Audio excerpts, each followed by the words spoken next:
All right. Welcome back to Brick Dynasty Live. Still the undisputed king of being Brick Dynasty Live. Tonight's guest is one of the hosts of A Couple of Brickheads, a friend to the whole community, and the only man to ever look good wearing two pairs of shades. Oh yeah, Welcome. I forgot to have the first pair on, but yeah. Yeah, man, thanks for having me on. I was looking forward to this. Yeah. Heck yeah. Yeah, it's great to have you here. Yeah. Pretty good line at the door waiting to see you tonight. Yeah. It's good to see you. I had to welcome everybody. You had your hat on, and I always usually wear a hat. So like when I don't wear a hat, I feel like there's something missing. Yeah. Yeah. I always feel like the brain is escaping. So yeah. Let me see. Loss. I need to you mentioned the chat. I'm on my laptop here. If I join from another thing, I don't know. This is weird. We'll try. I'm gonna also join the link from my laptop and see what happens.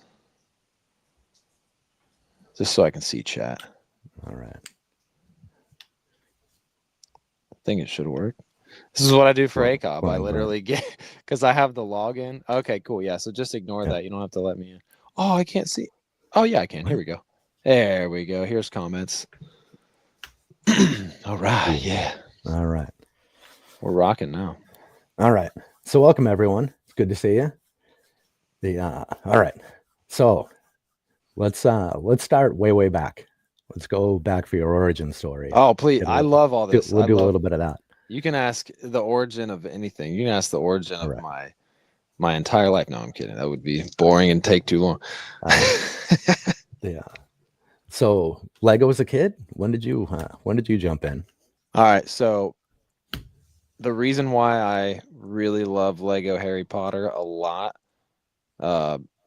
relates to my very first memories and kind of origins with me with Lego. So obviously, I tracked down 4 more of these at Brick World this year, but this entire first wave. Oh, here, yeah, this is another cool thing too. All the boxes on the back show what it looked like together, right? So those are like all this when you bought all the sets, just like they do today. But this is back in the OG days, man. First wave, so you could put Hogwarts all together. Chamber of Secrets and all that stuff, and the Hogwarts Express. So when I first started getting into Lego, and Harry Potter also came out in 2001. So 2001, I was 7.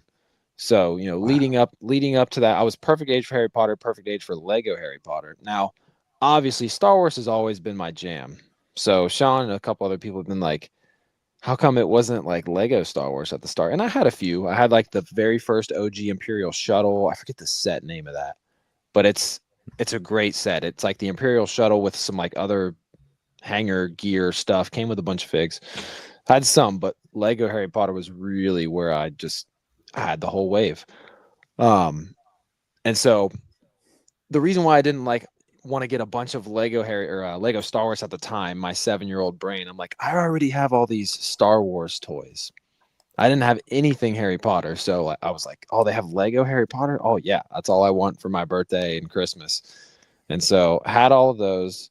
And ever since I built them and displayed them, I had this Lego table in my room, and that stayed displayed, and I would play with it like throughout my entire, it was up there forever, up until I, started skateboarding and growing up and got into the dark age and didn't give a crap what happened to all my Lego and everything. So but Lego Harry Potter was huge for me, because I was 7 years old getting into the movies and all the sets were coming out. It was perfect, man. Nothing was more epic than like opening up set. I remember one specific Christmas, because I got birthdays in October. I got a few of the sets in October.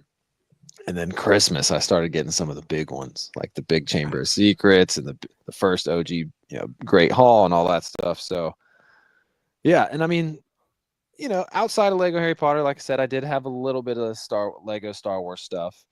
And I do remember having lots of fun. Just anytime I had a friend come over, it was like we would just play war and just like have both build armies and like no specific, and we weren't recreating anything crazy like that.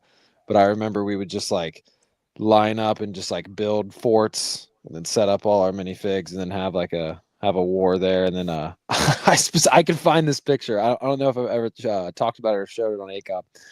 I got the Lego magazine back in the day, and you could like custom build stuff and take pictures, and they'd put it in the magazine. I remember really wanting to do that. So I always loved building Lego weapons. They weren't very good, but like guns and swords. And so Lord of the Rings had came out. I was a little too young for it, so I definitely liked other stuff more. But my older sister was into it, so I I built this. I know I can find this picture. My mom has it. Just be on the lookout for it in the Discord. Anyone in chat, anyone listening, if you want to see this funny picture. So I'm like 7 or 8. I'm standing there smiling, holding this sword. And then I took a base plate and I went to spell out Lord of the Rings. And for whatever reason, no one stopped me. I spelled it all correctly, except for when I got the rings, for some reason, I just spelled R-I-N-E. So like horribly misspelled. And like no one said anything to me. And I'm like, yeah, I want to mail this picture into the Lego people and see if they'll use it. To this day, I think how funny it would be if it actually did make it into the Lego magazine, just like my horrible like misspelling of me trying to spell out Lord of the Rings. And Bionicle. Can't leave out Bionicle. Bionicle was another huge part of my Lego childhood. Just because, I mean, I really only probably got the first few waves. I liked them, but eventually I went into the dark age pretty young. I mean, like I was into Lego as far back as I can remember, like whatever, 4 or 5 years old. But I was getting out of Lego, I want to say probably around the age of like 10 or 11, because like I started caring about like baseball a lot, but then like once I hit like I started kind of also slowly getting into skateboarding, and then eventually skateboarding took over sports. But yeah, to make the long story short, like I really was only into Lego probably up until I was like maybe like 10 or 11 if I had to guess. By the time of like 12, 13 is when like skateboarding kind of trickled in, and then like there was a lot of things going on in my life, I ended up moving away from my childhood home and all that kind of stuff. But yeah, that's why I don't have any of the childhood collection. But I'm recollecting it. Oh, and then also, so yeah, like Bionicle was a big thing. I keep wanting to get Bionicle at Brick World, but I don't know. I guess I really just don't ever come across much of it. Like I know there's plenty of people that have just bags of used ones, but I want some crispy boys. They had the cans. So aside from Bionicle, another huge thing for me that I did pick up at Brick World this year that was huge in my Lego upbringing is the NBA sets. Oh, look at that. Loved these. Been a fan of basketball my whole life. Been following LeBron's entire career for my whole life. Yeah, so huge Cleveland Cavaliers fan. Basketball, the high school I went to, I was in middle school when it happened, but our high school team won the division championship, the D2 state champs. So not division, state champs. So went to a school that was, really pretty serious about basketball. I've always loved basketball. Had a fun, huge, like so much fun memories having these. I had the soccer ones too, but I remember I had the soccer ones first. I remember thinking like, this is cool, but I don't really care about soccer.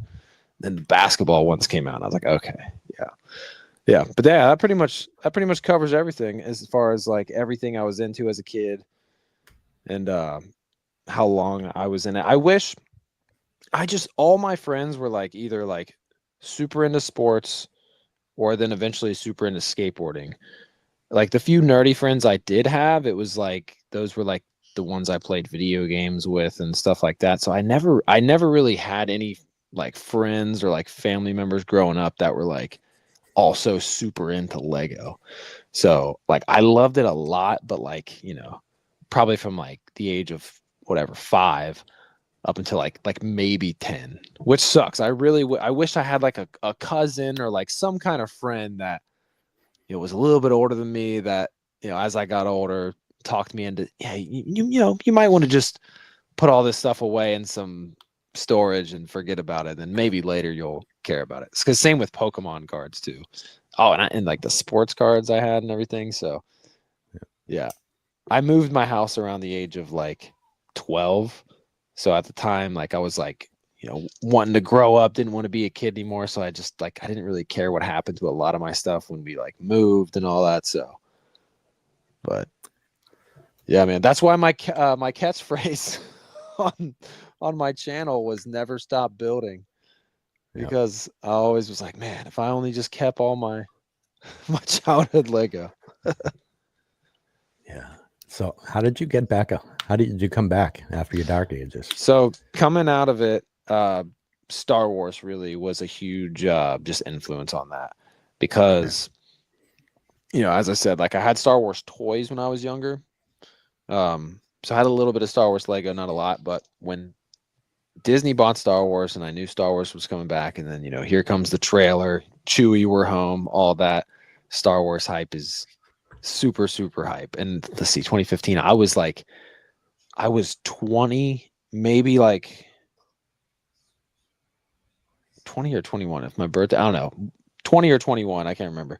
When the movie came out, was it whatever? I forget what time of year it came out. I'm pretty sure Christmas was when they were doing them, and then they changed them up. But anyhow, hype is high. And then I see the Lego sets, and then eventually I start watching videos on the Lego sets. And it was my birthday that year, or Christmas, probably Christmas, actually. My mom was, and I wasn't living with my mom at the time or anything. I had an apartment and everything, but my mom had asked me what I wanted for Christmas, and I couldn't really think of anything. And I'm like, you know what? And I kind of I didn't guilt trip her into it, really. I kind of joked about it. I was like, since, you donated all my Lego to some school or whatever, or some church, if you buy me this new Millennium Falcon for Christmas, I might forgive you for it, or something like that. And so that was the first set I got back into. It was the Force Awakens Millennium Falcon for Christmas that year. And then it was weird. I almost came out of my dark ages completely, because I got a good amount of the Force Awakens wave. But then and maybe it was because Last Jedi came out and just took the hype away from me completely. And I was like, I don't even want Lego sets from this freaking movie. That's probably what happened. But I got almost the entire Force Awakens wave, and I was like, oh man, this is great. Lego's awesome. I was watching YouTube videos. I remember watching some OG M&R, well, not OG, he was probably still 2015. I think he started in 2010. Either way, I remember watching the OG, the older stuff on YouTube, before everyone had super crazy high quality setups and all that. Let's see. Oh yeah, so Last Jedi comes out. That might have been the reason why I just didn't really want to get any of the sets, because the movie had me feeling so sour. And then it wasn't until about 2019, which is unfortunate, because I just kind of skipped over a lot of the Rogue One stuff. But when Episode 9 came out, at that point I had been I had just started dating my who I'm married to now, and she had a daughter who was 2, my stepdaughter. And so she was 2, almost 3, kind of starting to get old enough for Lego, but I never bought her Duplo. So she really was kind of the reason why I was like, oh, well, I still have some Lego laying around. And so we were having a lot of fun with that. And then it was a combination of, my stepdaughter at the time, who was about to turn 3, and she was just starting to get old enough to get into Lego. Then Lego Masters, the TV show, was coming out. And the whole time I'm watching that, I thought I was going to oh man, I'm going to be this freaking master mocker. And I was buying multiples of certain Harry Potter sets for the Dementors and the trees and stuff like that. I still have I've made one very small mock in my entire life. And it was not very good. It was a long time ago. When I very first started into, maybe before I even had a YouTube channel, I think I literally just was sometimes posting stuff on Instagram. But yeah, so what really finally got me fully back into it was the combination of, who I started having, who I was dating had a 2 to 3 year old in my life, and she was getting really into Lego. And now she's almost 10, and she's kind of she's more into Pokemon. I'm not gonna lie. It's she still likes Lego, but I used to show her sets, and she'd be like, "Oh my god, I want that!" And then now I show her sets, and she's like, oh yeah, that's cool. But then I show her like the new Pokemon card set, and she's like, oh, like so. She's kind of she's getting into the she's more into the to Fortnite and video games and Pokemon. So, but luckily she has me. And one day when she wants to get back into it, and she'll be like, "Oh man, like the Disney castle is worth like $1,000 now."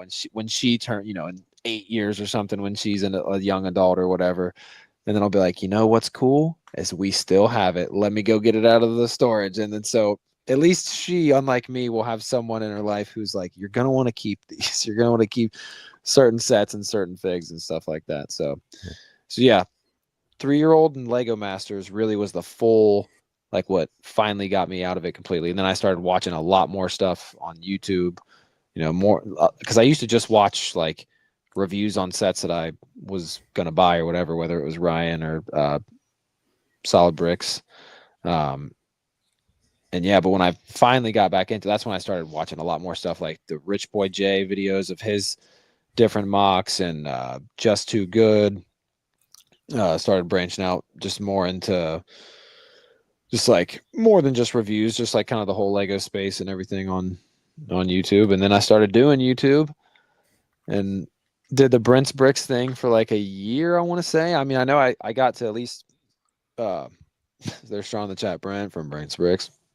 So before ACOB, I did YouTube for at least like a year, got to 1,000 subs, was uploading like 3 or 4 times a week. And then wife got pregnant, was about to have a kid, which was like perfect timing. Cause then my like time doing anything in the Lego space, like any time I had, cause it was about to be limited a lot more. Like it's a lot hard to upload 4 days a week or 4 videos a week, when you have like newborn baby, especially, and all that. But it was easy to keep going with ACOB because it was just one night a week and it was live. And, we do that aside from making thumbnails or whatever. It was a lot more easy to just kind of focus on that. And then now 4 years later, we're freaking here, baby. And that's the origin. And I feel like I didn't go too long on that. I feel that we're at 17 minutes. I think I covered all the bases in a nice condensed period of time. Yeah, so, you nailed that. Yeah, all the themes, all the times I really wish like in 2015 it's because it sucks because like I bought the Force Awakens wave and then I stopped buying Lego Star Wars, but there was a lot of cool stuff I definitely was missing out on. I wish I would have kind of just picked up a few things along the way, especially through like all the Rogue One sets, even some of the solo sets. I mean, I do have the solo Millennium Falcon, but yeah, expensive to go back and redo all of that now. Yeah, I mean, I'm definitely glad I got some of the stuff that I did get. I mean, I love the Force. I'm looking at my Force Awakens Millennium Falcon right there. I have the Episode 9 one. I know it's like a better build or whatever, but like that is literally the first Lego set I got as an adult. And yeah, I want to get, because I have that one. I have the Force Awakens one, and then the solo one, and then now I have the Dark Falcon, and I want to get them all like displayed up, find some way to get like basically how they display the UCS Falcon like up on its side. I'm sure there's like a smaller stand of that to do it for like the regular size Falcons and get them all displayed next to each other. Yeah, how many of those have you actually built? How many? Which ones? Falcons? Yeah.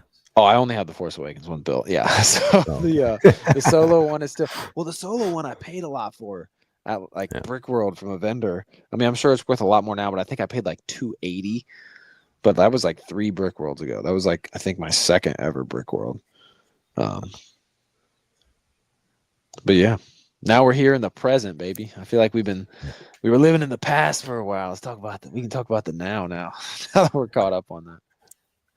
So, okay. So thinking about your channel and now, your last upload was recently, but it was Brick World 24. Oh yeah, I'm always a year behind. Right? Yeah, I'm always a year behind on those.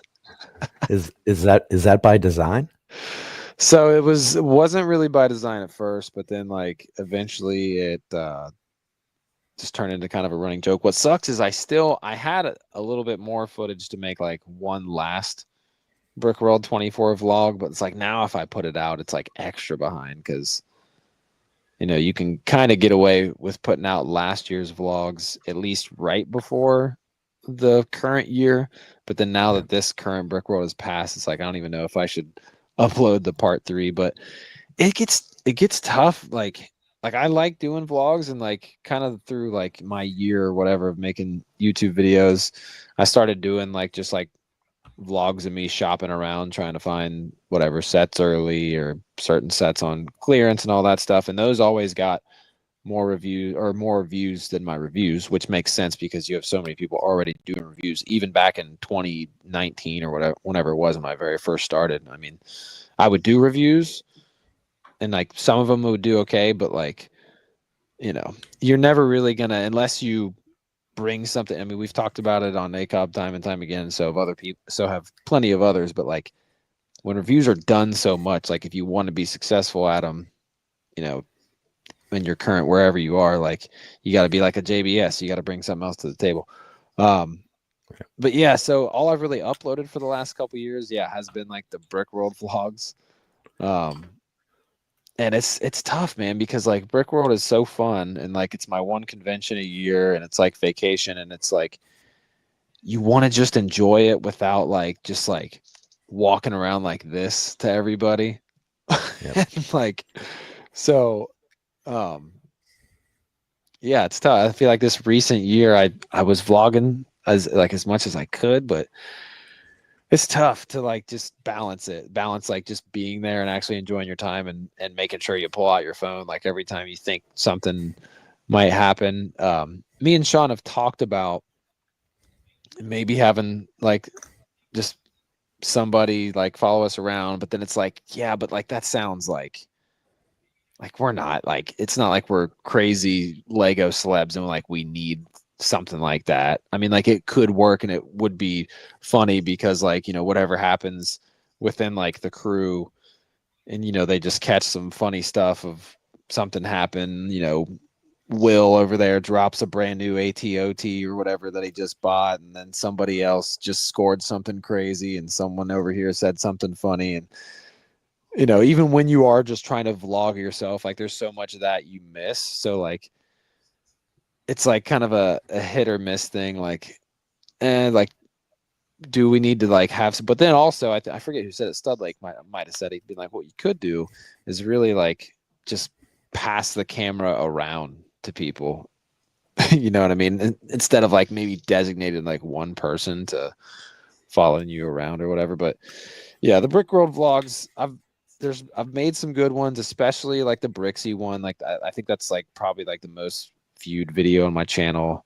When I actually got the $2 back from Brixie, that vlog was, I mean, it's kind of just, you know, it's legendary lore in the ACOB timeline. So that vlog turned out great. And the vlogs I posted from 24, but before this year were okay. But it's just it's tough to really, with as busy as you know we are when we're there, it's tough to really just try to balance all that out. But yeah, I do kind of miss making videos though, because I used to either just do reviews or, you know, when a new set came out, I'd maybe talk about it, or, you know, vlogs and stuff like that. But yeah, the blog thing is tough because it always feels like you have the option of you can live in the moment and really experience it, or you can record the moment and just kind of experience it later. When we went to Brick World, I had every intention of recording everything. I think I took like six pictures the entire trip. Yeah, that's another thing too. I need to at least take more pictures when I'm there. Yeah, it's tough. I mean, it's so much fun. You're so involved, and my God, I mean, it's really just it's when you go to like, it's one thing if you're like by yourself and you like, because I used to just like vlog when I would like go to the Lego store on release days or go around and look for clearance or whatever. But like when you're like at Brick World or like at any kind of convention like that, it's like, I think shout out to Maul's Vengeance. I don't know if he's in here, but he'll probably listen on replay. But he was like, yeah, I vlogged for like the first 2 hours I was here and then didn't the whole rest of the time. But it's tough to like just balance the two. when there's so much going on, there's so many people that you're meeting for the first time, and there's so many just moving pieces going on. Yep. But yeah, I don't know. It's like I have a GoPro that I don't use, and it's like I could just strap a That's an idea. GoPro to my freaking. So Sean has like the sweet DJI Osmo or whatever it is, and he didn't have it with him this year, obviously, because he had some things going on where he was all the way over in California, like right before Brick World started and everything. But 24, yeah, Brick World 24, he had just got that thing, and it was like I got some of his vlog footage. Me and Sean always also talk about like merging whatever he vlogs and I vlog, and then eventually I think like every once in a while I'll put a couple of his clips in there. But yeah, one of these years we'll actually just pass around the same camera, and then I'll take the footage and actually put it out. But So how does a GoPro work? I mean, I understand the function of it, but how does it work memory wise? it's got one of those really small micro SDs, but also there is a GoPro app, and because I used to use it for like skateboarding and stuff before I I don't know if I ever really used it for YouTube that much, because when iPhones started getting better, I was like, I don't really need to use my GoPro, but I would use it for skateboarding. But there's a GoPro app. You literally could film a clip, and then it'll be on the app. You download it off the app, and then you got the clip on your phone. Oh, that's awesome. So that's one really nice thing about GoPro, because Okay. there's literally an app that essentially like Bluetooths to it, and you can just get clips straight to your phone after you record it on Bluetooth. I haven't used it in a long time. I mean, it was like the newest one when it was out, but it's been a minute, so it was like the 7 maybe. They're probably on like the freaking 14 or something now, but but no, GoPros are cool. But I feel like now those DJI Osmo things that like I think Hive has one, Sean has one, Greg London Bridge Bricks has one. They're pretty sick. I mean, GoPros are definitely more affordable, but they're not as fancy as those. But those are really cool too. And I think with something like that and trying to like just capture more like Brick World vlog footage, I want to say maybe it was Cody Studlake that said it, but someone said it. And he's like, well, instead of like having to worry about, because like I'm sure someone like, speaking of Cody, his brother Kyle, his vlog was amazing. It was so good, and I was like, you got to do one next year too. And he's like, oh yeah, I will for sure. And then I was throwing around the idea with him, like, man, I wish there was someone that like kind of just like film, like follow us around and just like film shit, and that way like we wouldn't have to worry about it. And he's like, oh, I could do it. And I was like, yeah, but like I wouldn't want him to have to like worry about like doing that. Like I still want him to do his vlog. And I love that so many people were like, I didn't even know he was vlogging, because he didn't have like a ton of footage, but the footage that he did have, like he had enough to like, in the way he like he did the narration and everything. Like I love how it was like low effort but high quality, like is what it like felt like. It's like there was like a minimal effort, but at the same time a lot of effort to like make it turn out like that. But his vlog, man, shout out to Kyle Stone Lake's freaking vlog, man, because his vlog was, I think Tyler and a few other people said that like that's like one of my favorite vlogs from Brickwork, because it was like funny, didn't take itself too serious, and had a lot of good a lot of good humor in there. But yeah, man, freaking Brick World. Yeah. What do we got?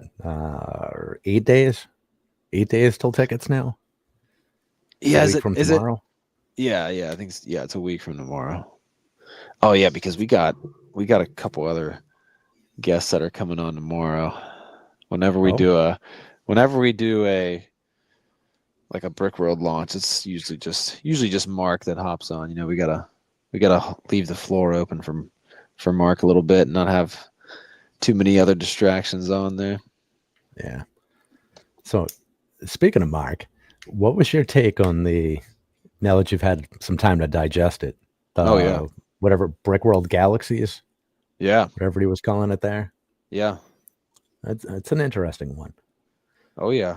So yeah, that was I think Tyler had mentioned it. He was like, man, he's like, I didn't think it was going to even happen. I haven't heard about it in like 14 months or whatever he said like that. So yeah, it's been a thing that's been talked about for a while. I think that has the potential to be really cool, like really, really cool, because I mean, Lego Star Wars, there's so many Lego fans out there with like that's all they care about. And not only that, but like the Lego Star Wars video game, I mean, that to me, I have I didn't even mention that when I'm talking about like Lego Origin.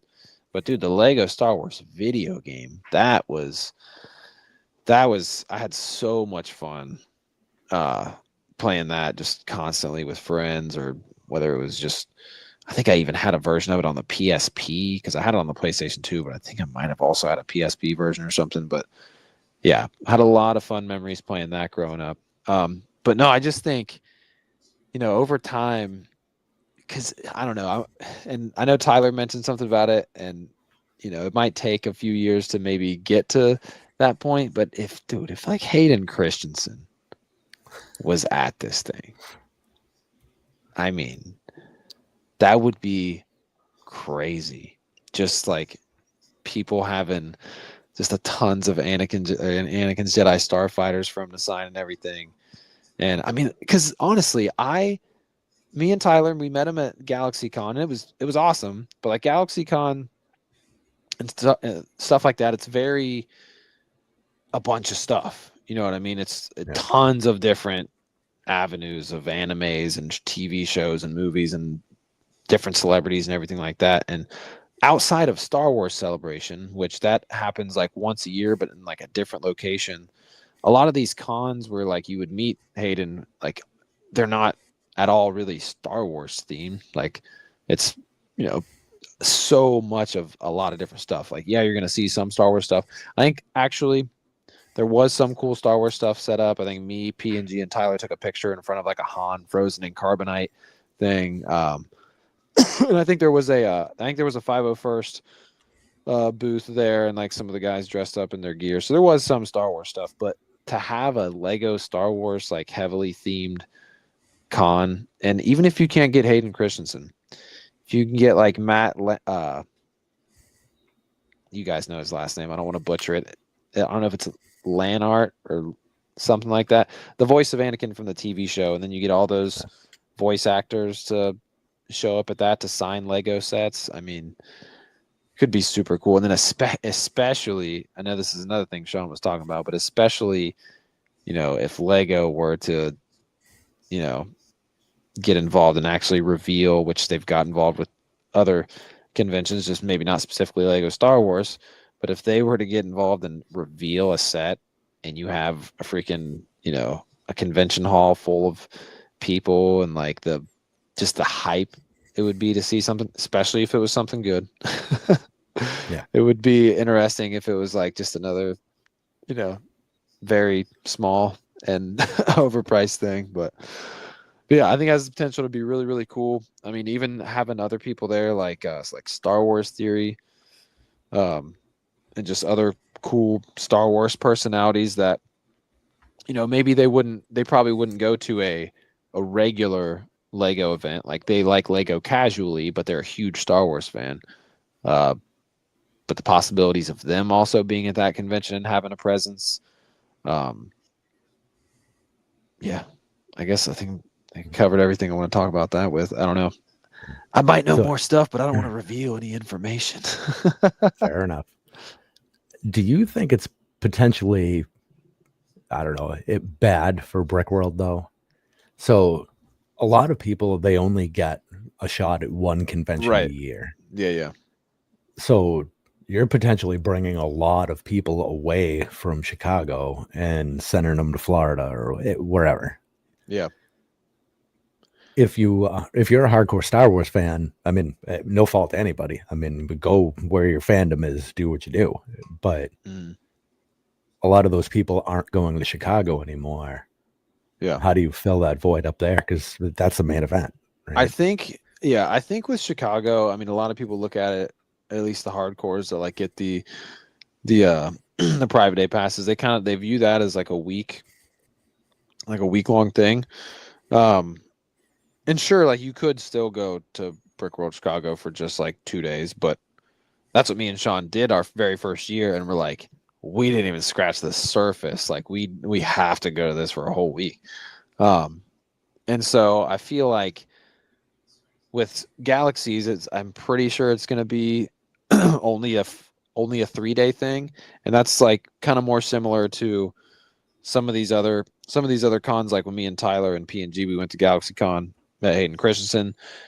It was a 3-day thing, but really we got what we wanted to do. We got to do with just like the one day that we went there. So it's more of a condensed on, like it's more how Mark has always said it is his other cons are like expos because they're shorter. They might not be something that's like connected to a hotel. They're at different, venues and all that. So I don't know that it would take away too much. I mean, maybe because like, I mean, hey, I have a wife and kids, man. I mean, I usually get my one convention or whatever, my one time a year. It'd be very tough for me, but I was able to do GalaxyCon because, well, not only is it closer to me, but I was just doing a 1-day thing to, get my Hayden signature, walk around, see some stuff, hang out with, Tyler and P&G for the night, and then came back home. So I think with Florida, that being something I could always, if that was going on for me to do that, for 3 days, yeah, maybe I'm not there for the entire 3 days, but I could definitely see myself at least being there for like 2 of them and like kind of morphing it into a family vacation as well, So like how I kind of see it going in my head is when it would happen, it would be more so of like we have Disney, we might go to Disney for a day. Oh yeah, and I guess they already talked about doing Galaxy's Edge too, and like the possibilities of doing that for one of the. However it would work, I think like more so something like that. It would be easier for me to also make that into a family vacation at the same time. Whereas Brick World, it's like a week-long thing, and like, I could take my family to that, but I'm like so busy doing so many things. I feel like with, Galaxies, being like a smaller, more condensed, like 3-day con, it'd be easier to merge it with a family vacation. And I think a lot of other people, from other people's perspectives, not just mine, it being a 3-day thing, like, and not feeling like it's something they have to commit a week to. It's like, if they live close enough, they can just hit it for a day. And even if they are traveling, it's something where you can be there for 2 days and like still kind of get to experience everything that's going on versus like, Brick World is a lot more stuff, a lot more square footage over a week or whatever. So I think it could have obviously like be its like own self competition. Like I definitely see where you're coming from, but I feel like it being a little bit shorter, wouldn't be too hard for people to kind of try to do both. But also too, I think it's going to be something that brings in a lot more people who are heavy Star Wars fans, but just casual Lego fans. I think it's going to be something that brings in a lot more people like that, especially, if you have a lineup of Star Wars Theory, voice actors from Clone Wars, maybe Hayden Christensen, like, that'd be huge.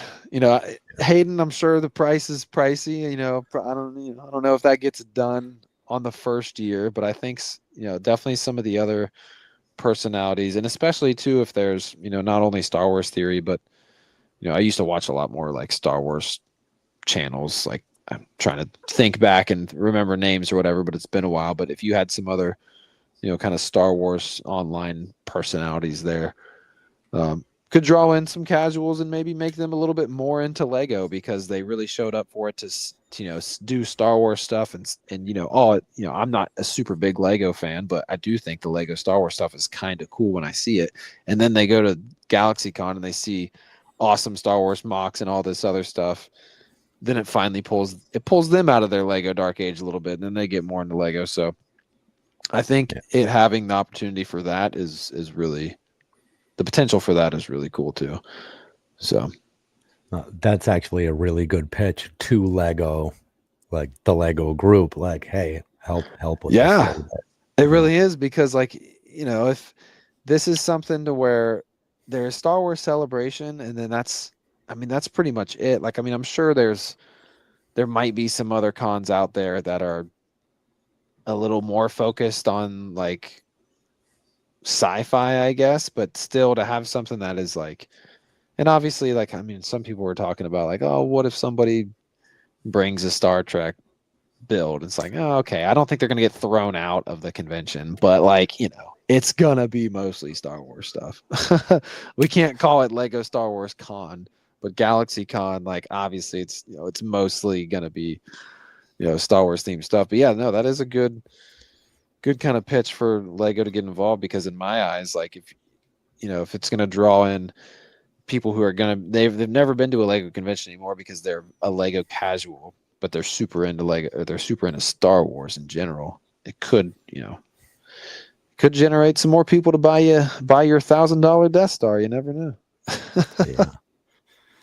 So yeah, that'll put it up it's to exciting. 12. What's that? I said that'll put it up to 12 sales. Yeah, 12 people. Yeah. Yeah. Well, I think there's Nimble's in for at least 2, right? Yeah, I mean, I think there's more. I think there's more. There's more people that are positive about the $1,000 Death Star than I thought. Now, Yep.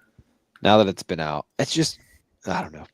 It's been talked about a lot. I don't want to dip dive that avenue and like beat a dead horse, but yeah, for me, like, the more I look at it, like, I do like it more, but again, I kind of go back to the thing I said when I was like, well, if you cut it like a pizza and you go down the middle and then this way and you make 4 quadrants, it's like, is it worth 250, 250, 250, 250? And then like I try to look at it like that. So I don't know, but then like I've never seen it in person yet, but you know, to each his own, man. Yeah. Well, it's tough for me too, because like I have a lot of the dioramas that are represented in there. But then I think when we had Ryan on, he made a good point. He's like, well, technically, really speaking, you could sell, because I haven't built them all. They're all sealed still. So like the trash compactor I have, the Death Star Final Duel. There's like one more maybe I wasn't thinking of, but yeah, I could sell those and then theoretically spend, you know, put it towards the Death Star. But for me, man, I don't know. I don't know that I can really. I would much rather spend half of that money and get Rivendell. Yep. I could get Rivendell and the big Hogwarts castle that I really want for that money. Yep. That's kind of crazy to think about. Like, if you think about 2 $500 sets and just picture them built, put them in your mind, it's like you could do that with $1,000 on Lego, or like just the Death Star. I don't know. It's going to be really interesting to see the comparisons, like whenever like Ryan will do comparisons to other sets and more people. I'm surprised we haven't seen. Well, I guess it's because I don't think the Death Star is on Lego.com yet or anything. I was going to say I'm surprised I haven't seen any land members have it yet, but I guess technically, you know, it's still a leak. Yep. And it's all about the Black Pearl right now, anyways. Which, Yep. shout out to that thing. Oh man, that thing is amazing. Amazing. Shout out to that thing. I don't want to get distracted from anything else you had, any other topics you had, but yeah, man, that Black Pearl is that Black Pearl's pretty sick. Yeah, City's been all over it. I mean, it's set of the year. Yeah, I think you might be right. Get Coop said beautiful. the reveal might be next week. I think he's talking about the Death Star. So okay, we'll see. Sorry, what were you saying about just like everything how we've seen of it so far? The Black Pearl, like the people having it. Oh man, it's beautiful. It's huge. Like I can't believe how big that thing is. The 10 sales. Wow. Well, and they're all like cloth, and they have those like cutout holes in them. And I think as soon as I saw the play feature of the cannons popping out, I was like, all right. Yeah. I don't know if the OG one did that. I never had it. Not familiar with it. I know it's a goated set, but dude, that new one. Yeah. Oh man. Oh yeah. See Smoky Smokes right here coming through saying I can get the Lion Knights and the Vinny for the cost of the Death Slice. That's what I'm saying, man. For $1,000, you can get the Lion Knights Castle and the Venator. That's That's wild. Bearded bananas. Brickman, Pearl by far set of the year. Yeah. I could definitely see the Black Pearl taking that spot. Obviously, everything that comes out now is 300 and, I almost said everything that comes out is $380. No, not every set is that price. Everything that comes out is a little overpriced. Do I wish it was like a flat 3?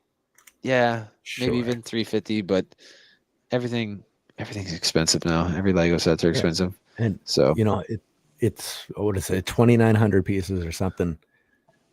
So price per piece, whatever, but really you factor in 8 minifigures and all those sales. yeah, those cloth sales. The sales aren't cheap. I mean, Dude, I'll tell you what, if you're a Lego Star Wars fan and you've been missing waist capes, man, you buy that set and you take those giant pieces of cloth out of the bag and you just sit there and hold them in your hands and just appreciate. Man, why do I feel like there's gonna be the next like ACOB super chat song is gonna be some goofy song about like cloth and Lego. Like, I love the way the bricks feel and the cloth. I don't know. I feel like I can picture Sean coming up with something pretty funny for that. Just like a week or two ago, we sold one of the sails from the old sail barge, and it was fairly faded but still crispy, and that was like $14 or something. Yeah. And there's another barge out, so that one should be damn near irrelevant in my head. So sales are just expensive. Well, and it's typically too like at least the more of like the sales I remember from growing up were like the plastic ones. So yeah, I don't know if it's more expensive for them to produce one or the other. I do think that cloth is obviously way better, especially capes. Like, I don't think paper, like the more paper feeling capes. There was a time, and I don't know if it was like right when I was getting into Lego around 2015 or when I was fully getting back in 2019, but like there was a time when like sometimes you would get a set and they would give it the cloth capes, or sometimes it would be the harder textured ones. I don't know if they still do that, but yeah, the cloth, I do think cloth, like people are saying in the chat, cloth is it's a luxury nowadays. Yep. It's a nice, it's a premium, it's part of them being premium. I feel like everything should be cloth instead of the other materials. Just like, we should have more things that are printed, which it's funny. Speaking of those minifigures, it is kind of funny that like Jack Sparrow's like beautiful dual molded legs. Oh, Dale's loving that. But I'll tell you what Dale's not loving. The rest of them. The rest of the legs are all just, they got the Marvel treatment, not even prints on them. They're all regular legs. So that's a little disappointing. But dude, that Jack Sparrow fig, that's going to be like an $80 fig, man. Well, that thing, unless they put it in another set, we'll see about that. But yeah, that fig is amazing. I do think though the build and everything, like, I don't think it's like a huge like negative that the rest of the figs don't have any printing or any kind of dual molding. Would have been nice, but yeah, I'm with you. I think Bearded said it in chat. Might be the set of the year. Yeah, I'm with you. I'm trying to think of one that's better, and I don't know, like the Boba Fett slave one, pretty sick, pretty dope, but Black Pearl, I think Black Pearl beats it. Yeah. I think the Black Pearl beats it. I think the big thing with Slave One is it was what people kind of hoped for, right? And it didn't let anybody down in a year full of letdowns, and that kind of thing. So it's like, okay, it's what we expected, and hooray, you gave it to us. But the Black Pearl just blew people out of the water. I don't think anybody saw it coming quite like that. Well, you see the side by side with the old one, and just unreal. Yeah, it's a lot bigger. I mean, hey, ACOB, man, we're all about bigger sets. So it's good to see. It's gonna be fun to talk about with Sean tomorrow. But I think it's, as we get later on in the year, man, it's gonna be fun to really kind of do kind of like our end of the year stream and talk about some of the best sets of the year, because the Black Pearl definitely could be a front runner for sure. Yeah. Man, but then like there was so much hype for that Death Star. Like I said, I don't want to beat a dead horse. I'm sitting here. It's funny. I have a stack of Lego cards here, and at the very top is this one. Yeah. And I do like that, speaking of this stagnant angle of this Death Star, you are really only seeing half of it. I think Will's the one that pointed it out, Will Bricks Productions. Shout out to him, but could have been someone else, but I don't know. I think maybe Will said it. It is kind of nice that when you're looking at it, you can see every room rather than if it were spherical, you got to rotate it or turn it around and only look at certain parts when it's on the shelf. So that aspect I do kind of like about it, but I still think a cheaper, more aesthetically pleasing Black Pearl kind of takes the cake, especially if you look at it, because I keep going back to if you cut the Death Star in 4 pieces, is it 250, 250, 250, 250, and you could freaking go buy 2 $500 sets.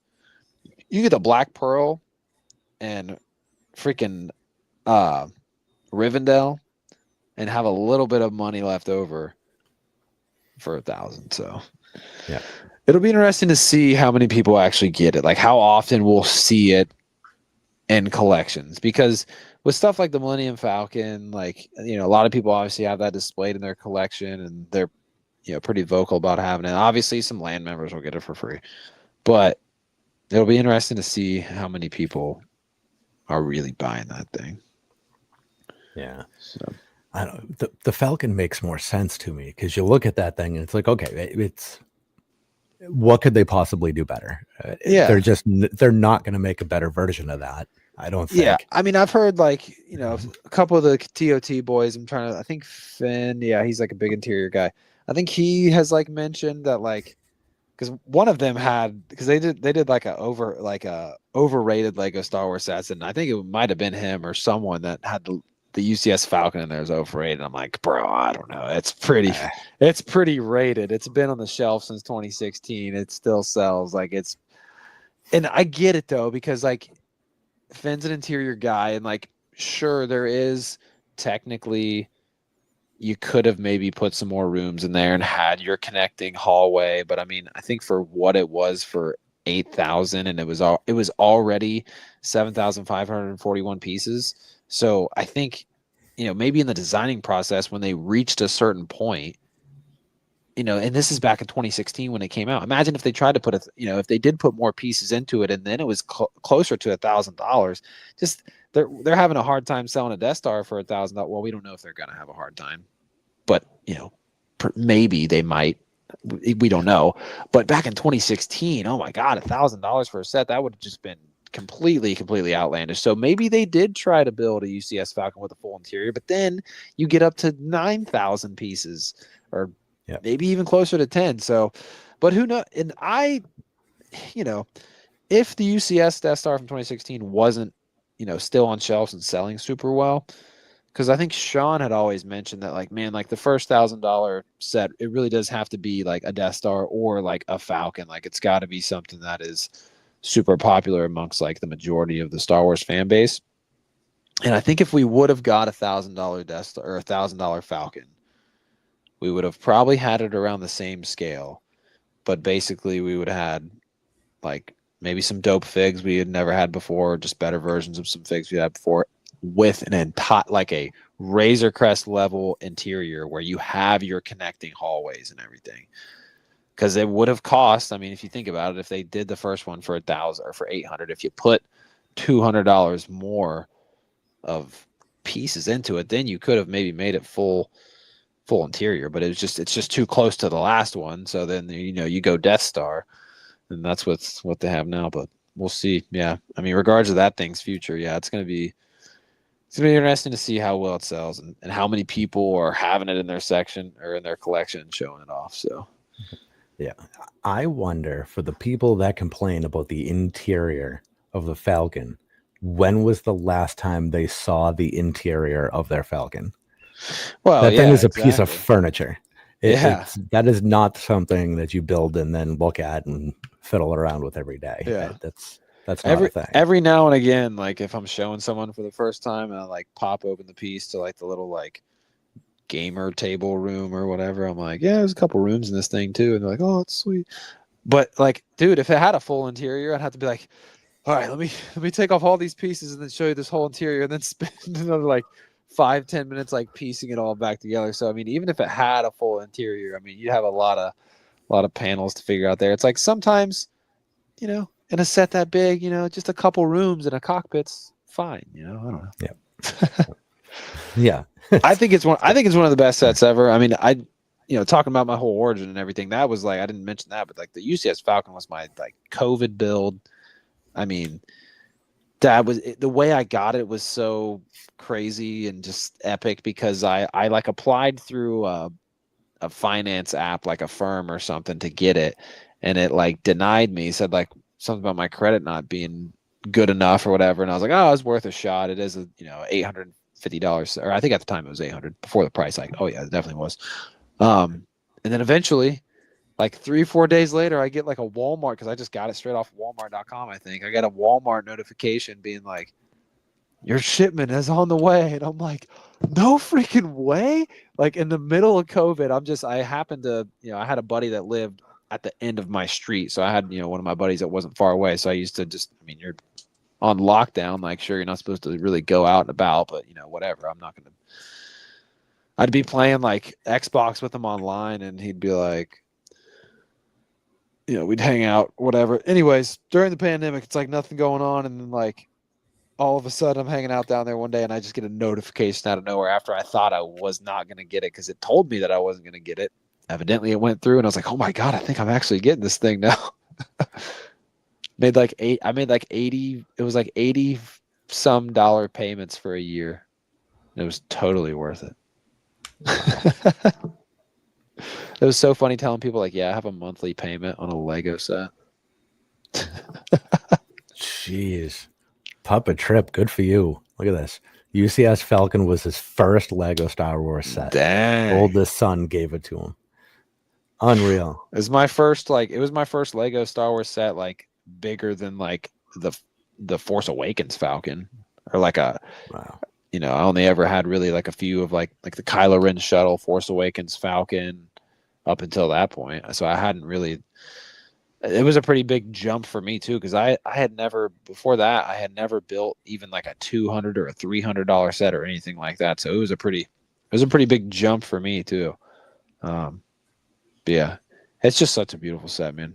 It's my favorite of all time, and I don't know if it'll ever change. It's just I have great memories building it. It just I loved telling people. I still just like know the piece count off the top of my head. People would be like, how many pieces in this? I'd be like 500 or 7,541. Exactly. That's awesome. Yeah, it is a beauty. Yeah.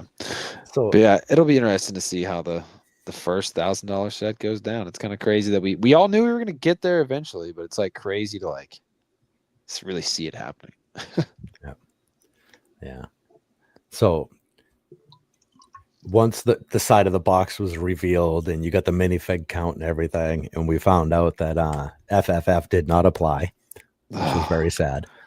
It's very disappointing. Well, yeah. Then they go in, I don't know, they didn't reveal it, but leaks, whatever, about GWP.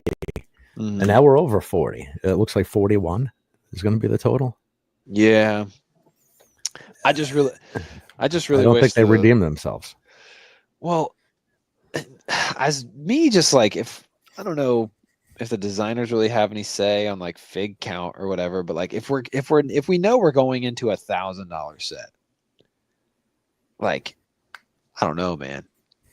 Even if it only had closer to 30, like I just feel like why stop 2 away from a nice round number? Like if you have like 28 figs, it's like I don't know how many the Cantina had, but the Cantina also was like 350 or something when it came out. I think it had like maybe 28 or almost 30 also, but it also wasn't $1,000 set. Like I feel like when you get up to $1,000, like I feel like if you're close to 40, if you're at 38, man, just give us 2 more regular Stormies. Perfect. Yeah. I mean, how many of those is Lego making? I mean, you know, it didn't have to be 2 more like high level brand new mini. Like just throw 2 more Stormies in there. Yeah. Because really, it's like if you're trying to fully populate all the areas in which there would be stormtroopers, you know, in the landing bay or whatever it's called. If you got some of those in there, and then you need some chasing Han, it's like I think you have 3 of them total. Maybe there's 4. I can't remember. But basically, though, if it's not, I know it's not because I've seen people kind of break it down. It's really not enough to have like in every place where you would have stormtroopers. So yeah, they should have gave us 2 more. Yeah. And we were gonna have the shirts that said "Big Ball Boys." That's not a thing anymore. Yeah. Still do Death Daddies, I guess, but that's I don't. There's gonna be a lot. I don't know. It's gonna be interesting to try to predict what the hype's gonna be like. So not far away. I can't wait to see like Ryan's coverage because he'll probably find a way to get it early if he can, but he goes to the Disney Springs Lego store. It's a big Lego store. Even for something I think like even for like the what was it, like not the gumball machine, but the minifigured machine that even that thing, there was a bunch of people lined up there to get that. So it's going to be interesting to see, first of all, how many they just have. It's a big Lego store, so I imagine they have a lot, but it'll be interesting to know how it does. Yeah. So, but I mean, what's a lot for something at that scale? 40 or 50? I mean, it's yeah, man, it's not going to be hundreds. My Lego store is tiny, so like I feel like my Lego store probably is like going to get like maybe 15 of them. But I feel like a bigger Lego store, maybe like 40 of them. But then a lot of Lego stores get multiple shipments like throughout the weekend, or so I've been told by Lego employees. Like if they sell out a set on day 1, usually they're like, well, if you come back tomorrow in the evening or Sunday or something like that, they get another shipment sometime. But yeah, that's a lot of space. And there's just a lot of big sets out there right now. So I want to know what the back room of a Lego store looks like so bad. It's just like, I'm like, I want to see how it's organized and like just how big it is and how much stuff they have packed in there. Yeah. I mean, I'm going to just go back there one day. I'm going to be like, can I just go back there and see? Oh, sorry, I was lost. Yeah. We have 4 Lego stores within 45 minutes of us, but they're all, I don't know, maybe 20 feet wide, 24 feet wide. And they're the like small hallways. Ones. Yeah. Yeah. They're real tight. Yeah. Mine's like that too. And maybe, maybe a lot of Lego stores are a little on the smaller side because they probably have as much back storage space as they do actual floor space. Yeah. So maybe it's designed that way just so they can keep a bunch of their stuff in their back rooms. There might be a guest coming on tomorrow on ACOB that knows the answer to these questions. Who knows? It would be cool if they actually gave us some of the information instead of being all secretive. We'll see. We'll see how it goes. We'll see how it goes. Well, I'm pretty sure just about all of us will be there to find out. Oh yeah. Yeah. I guess it depends on how long the banter goes. I'm only usually in for like an hour, hour and a half, and then I get to replay gang the rest. But yeah, I always try to stick around. Even I've been replay ganging the end of some of these ACOB streams because I can't do the whole 4-hour ones anymore. Yeah, just because of how early I get up the next day. Yeah. But typically it depends. Typically it depends on the guest. How early do I get up? Yeah. Depends on the day. So like sometimes we start at 4:35. Sometimes we start at 4:20. Sometimes we start at Saturdays. I get a little bit of a break. We start at 5 a.m. So I get to wait. But the best thing is I'm a 5-minute drive away from it. I can't imagine some of these people that are like, they got like a 25-minute drive to also figure in and waking up that early. I'm I'm kind of lucky because I live literally 5 minutes away.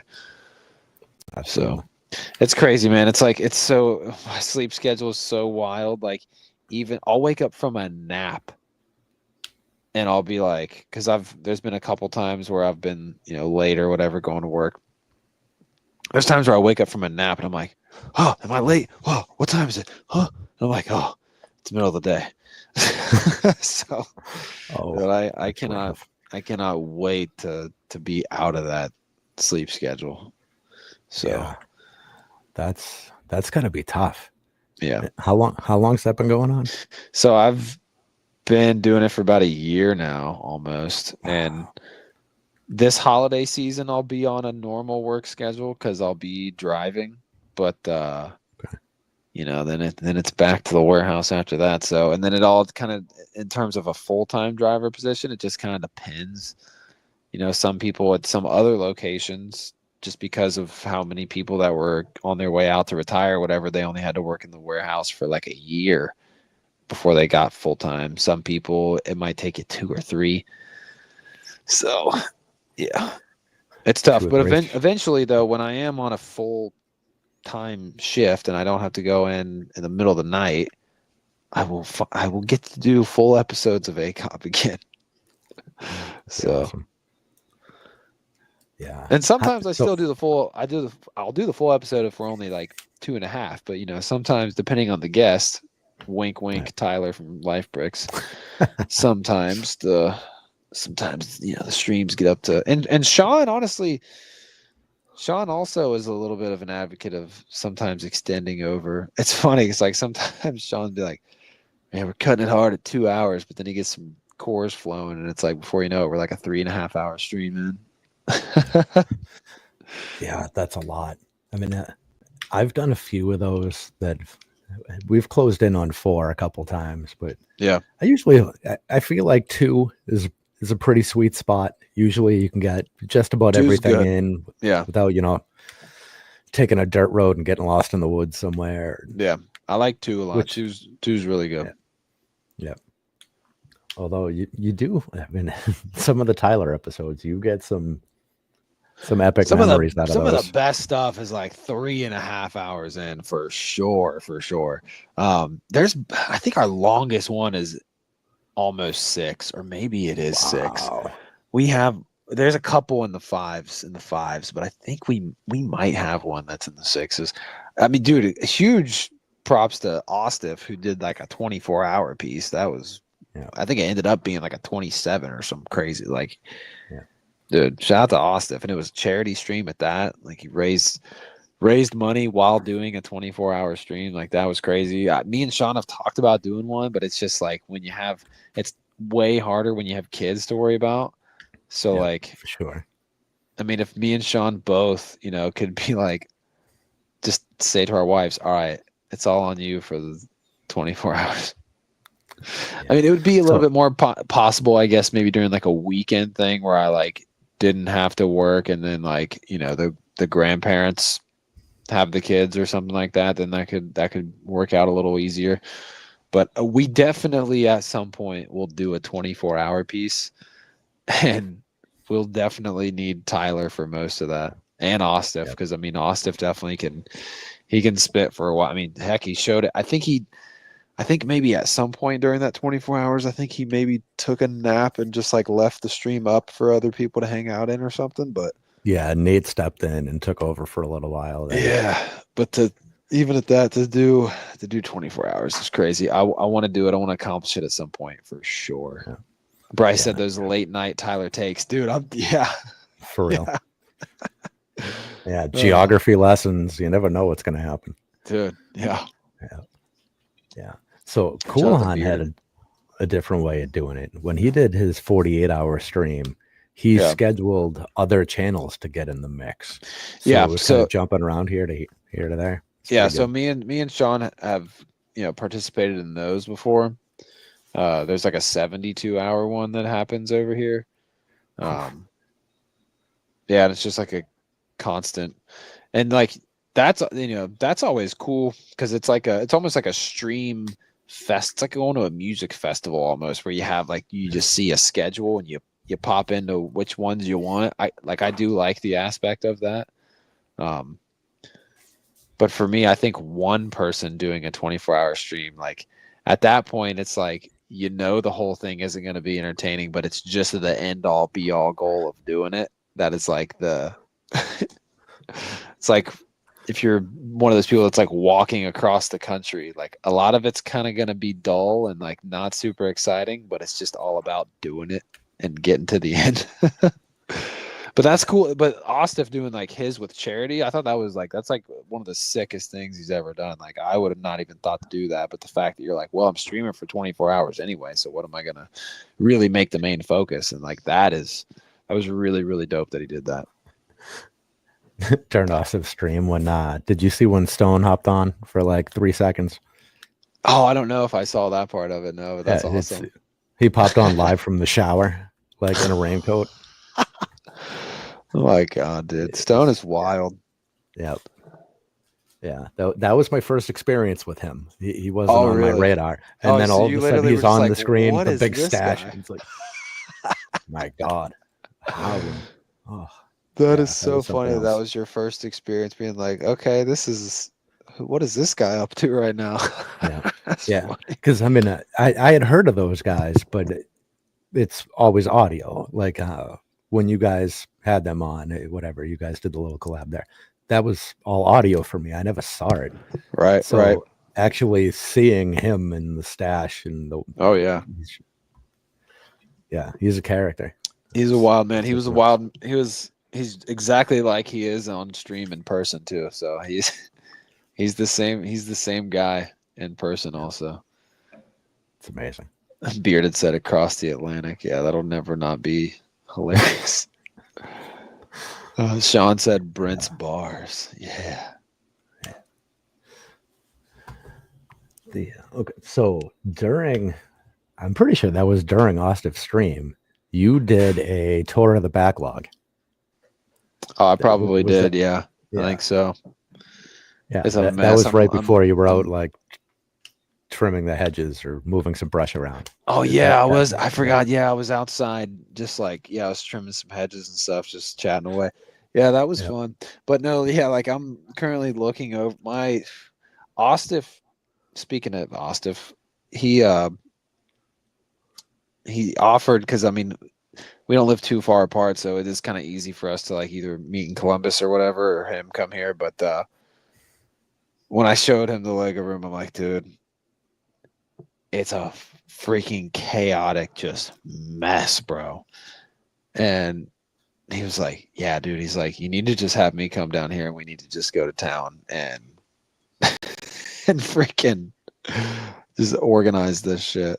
I'm like, yeah, you're not lying. It's got to be done. I mean, we've lived in this house for like 3 years, but like we pretty much, we moved into this house when Henry was like not even a year old, and just never got around to it. The thing is, like, I have small shelves that are like behind the camera right now that I'm looking at, but they're really small, like 3.5 foot Walmart shelves, and like they're fine, but this Lego room is a lot smaller than my last one. And that's a video I really do want to put out just for my own sake, and just to have like the comparison of that Lego room to this one.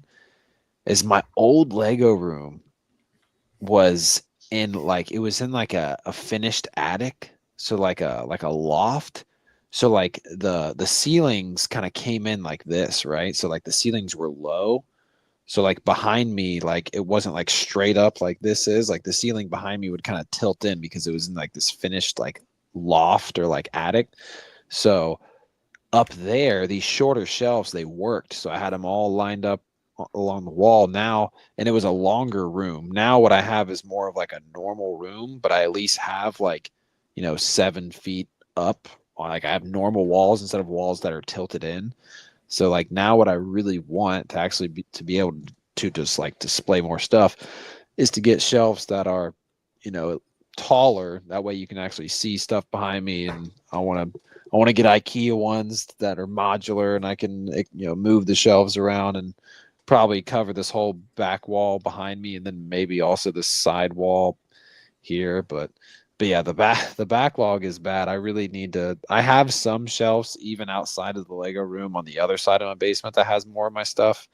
I need to get more shelves and get more of my just sealed sets out of the way, so I can, I don't know, walk around in here a little bit more, because it's bad. Both closets are full.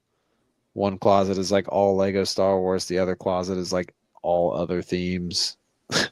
It's it's pretty bad. One of these days, Ostif, when you come down, we're gonna clean this thing.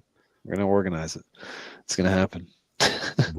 What is your build to buy ratio? It used to be better, but now man, I finished the Elsa Ice Castle, and we started that probably like 8 months ago, and I finished it finally like last week or like the week before. But yeah, I'm just so much busier now, and like ever since we moved in this house, we've just been busier, you know, with raising another kid, and always kind of having house projects going on. And so yeah, it's not good. But if I organized my stuff and got my shelving space figured out, and like just got some more space to put things, basically at this point the only stuff I build is like stuff that is like for the family, so like holiday sets and things that are maybe going to go on display on the wall or stuff like that. Like if it has a for sure spot where it's going to go. And that's the biggest thing that a lot of Lego fans struggle with. It's like, am I going to get this big set, but I have no idea where it's going to go? Or I have this other big set in my backlog, but I don't know where it's going to be. Or don't have a plan for where I'm going to put this thing. That's why, hey, that's one thing I like about Pokemon, man. You put your entire collection in like 3 binders. All right, so since you mentioned it there, yeah, it's not good. The build to buy ratio is not good. So has Pokemon been a fixture forever, or did that come and go as well? Pokemon also was there early and then went away for a long time and then came back in a very similar way that Lego did. Like very similar, because like I was into it as a kid. I would play some of the games, watch some of the movies, have some of the cards, and then when it came back like 2 years ago, it was also because my stepdaughter, who was, starting to finally get into Pokemon, and then it happened like a freaking dude, like an avalanche. Like she was into it, so I'd bought a couple packs for her, whatever, bought a few for myself, ripped a couple, and then it was just it sucked me back. Like with Lego, it was like I bought some sets in 2015. Oh, this is cool. And then it took a little bit more a few years later for it to fully get me back in. Like, well, I don't know. I kind of also did that with Pokemon too. I remember specifically in 2016, I bought like a random, just like $20 tin with like 4 packs in it from a Dollar General, just randomly. Opened up those packs, put them back in the tin, forgot about them. I did do that. But with Lego, it was a little bit more. Like I bought most of the Force Awakens wave, and then it took some time. But yeah, very very similar origin with the daughter getting me back into both things. It's nice when you have somebody to blame for your collection. Yeah, good feature. Well, and it's like when she was into Lego, it was like anytime I'd go to the Lego store, I'd have to. And what I'd be spending on me, and like now, especially with Pokemon, it's like, all right, if the new whatever's coming out, I gotta get one for me and one for her. So, oh yeah. So that's like all she's wanted for the last 3 Christmases. Just, I want Pokemon. I'm always like, are you sure this new Lego set's pretty cool? And she's like, yeah, it's all right. I want Pokemon. All right. So now that some time has passed since the original announcement about Lego Pokemon, how are you feeling about it?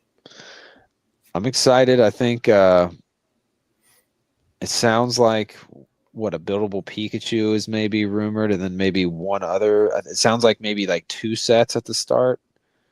This just off of some rumors and speculation that we kind of know.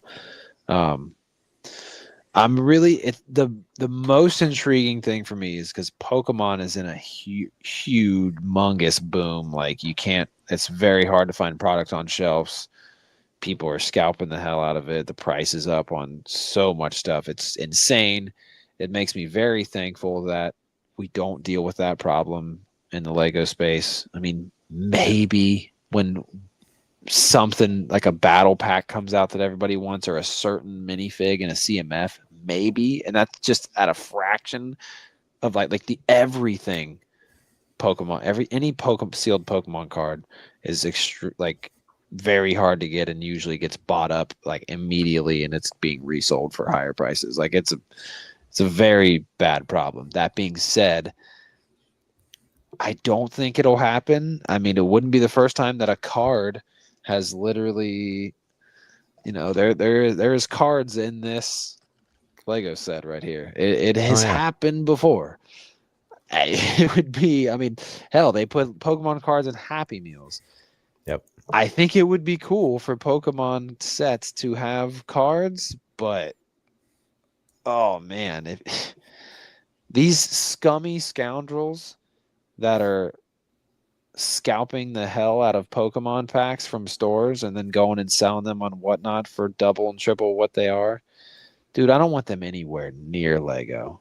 I don't want them anywhere near it, and it would really make me upset if those kind of people have infected both of my hobbies.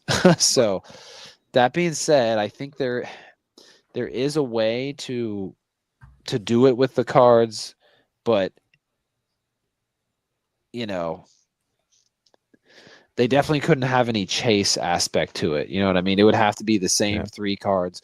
It would be what would be initially a cool idea is like, oh, well, what if, and say they had some kind of trainer battle pack like this, where you had like a couple trainers, and then you had like however they're going to do Pokemon, whether they're going to be buildable or molded or whatever. I think it depends per Pokemon, but we'll see when Lego crosses that bridge. But if they had any kind of chase card inside of these, oh dude, it would be horrible. That is what would fully bring in the scalpers from the Pokemon trading card game scene. So as much as I would love to see cards incorporated somehow, hopefully they do it right to where the scalpers won't come and infect our shit and stomp on our land. Yeah. I think they might have been kind of teasing it a little bit already. Yeah. So I think they did it with Harry Potter first, where they had the tiles, but you don't know specifically which tiles and which set. Oh, now they're doing it with One Piece with the wanted posters. Oh, are they different in each set in the One Piece ones? Yep. Oh, yeah. And One Piece has trading cards. One Piece has trading cards, people, and they're popular also. Yeah. So if they take that same theory, maybe not specifically cards, but they do, I don't know, whatever size 2x4 tiles or something. Yeah. For Pokemon, it kind of mix them up that way. Yeah. Even if it doesn't get hit by the scalpers, I mean, people are gonna go and buy them all. Yeah. If there's any kind of chase, it's gonna be very scary to see what happens. I really want to get when it gets revealed and we really know kind of what's coming. I really want to get one of these PokeTubers. We got Lego tubers in the Lego YouTube space, but the YouTubers in the Pokemon space, I want to get one of them over on ACOB and kind of just talk about how we think this will affect either market or just the Pokemon scene in general, of like what's going to happen with these things. Because man, if the Pokemon market is crazy. It's crazy. It makes me feel very thankful that I can just walk into most Walmarts and Lego stores and always find what I'm looking for. It was that way with Pokemon cards up until about 8 months ago, and then it was bad. So it'll be interesting. But also, they could do we could see Lego Pokemon cards happen outside of sets, and I think that's the safest way to do it. I think putting cards in sets, just that would tempt the scalpers to come over and somehow try to buy those up at a lot of places and try to resell them for crazy amounts or whatever, because you could still do cards, but just make it in a Pokemon card set and don't put them in Lego sets, because they did it with Pokemon Go. There was a Pokemon Go Lego set. I think it would be kind of cool if they, did something Lego Pokemon themed in a Pokemon card set, but just it might be safer for the Lego fandom to just not put the cards in the sets. As much as I would love to see it, would love to see it. That was one of my favorite things about the Lego NBA sets back in the day, because at the time, I was a big sports fan growing up, so I had some sports cards. So to get, a Lego NBA sports card was really cool. But today it's dangerous. It's dangerous. Oh, Sean's saying a bunch of idiots will buy a ton, not realizing that they just make more sets. It happened with the dunk. Yeah. Sean even fed into that when he was new in the game. He bought like 2 NESs just because he was like, oh man, this is hype. And then it was before he kind of knew, oh, well, Lego does kind of make things for like 2 years until they stop. Yeah. So not always 2 years, but yeah. I mean, people were doing that with the Adidas when those came out. Oh, yeah. But that set wasn't even good. Yeah. Like the GWP for those was better than the actual set. Yeah. Oh, Bearded Brick. Oh, sorry. Go ahead. I'm just thinking back to those. The irritating part, I think, was that it was only one. Yeah.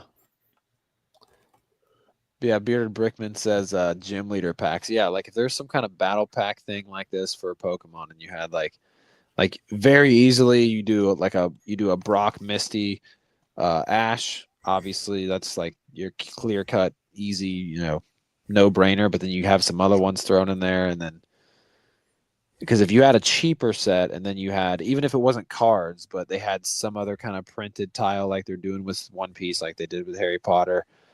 You could have still the cool chick, because Pokemon really, it's all about so many different avenues of Pokemon is all about chasing something, whether you're opening packs or you're playing the game to where you have to catch, you have to get a shiny version of a Pokemon, which is like a Pokemon that's a different color, and so in a lot of different avenues of Pokemon, it's all about a chase. So if they did some kind of like version where you got like random printed tiles in each one, they could still have that fun avenue without tempting scalpers to come in if they put freaking cards in those sets, because that, like I said, could be dangerous. Yeah.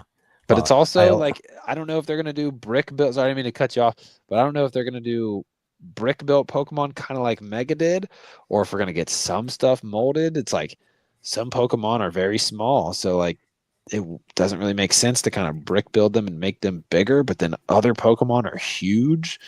So it's like, then you have to brick build them. But also, I mean, look what they do with Jurassic World. Like dinosaurs are huge and they're mostly molded. Like you could very easily do some Pokemon like that, where it's just like 2 or 3 big molded pieces. It's going to be very interesting, but I know it sounds like we're probably going to get a buildable Grogu type of thing, but a Pikachu. And I think that is completely, like, I am okay with that being like the first thing. I think that's like safe. It's going to sell like freaking crazy. And I think that's fine to start out, but I think a lot of us are fearing like a Mario situation. And yeah, we'll see how it goes.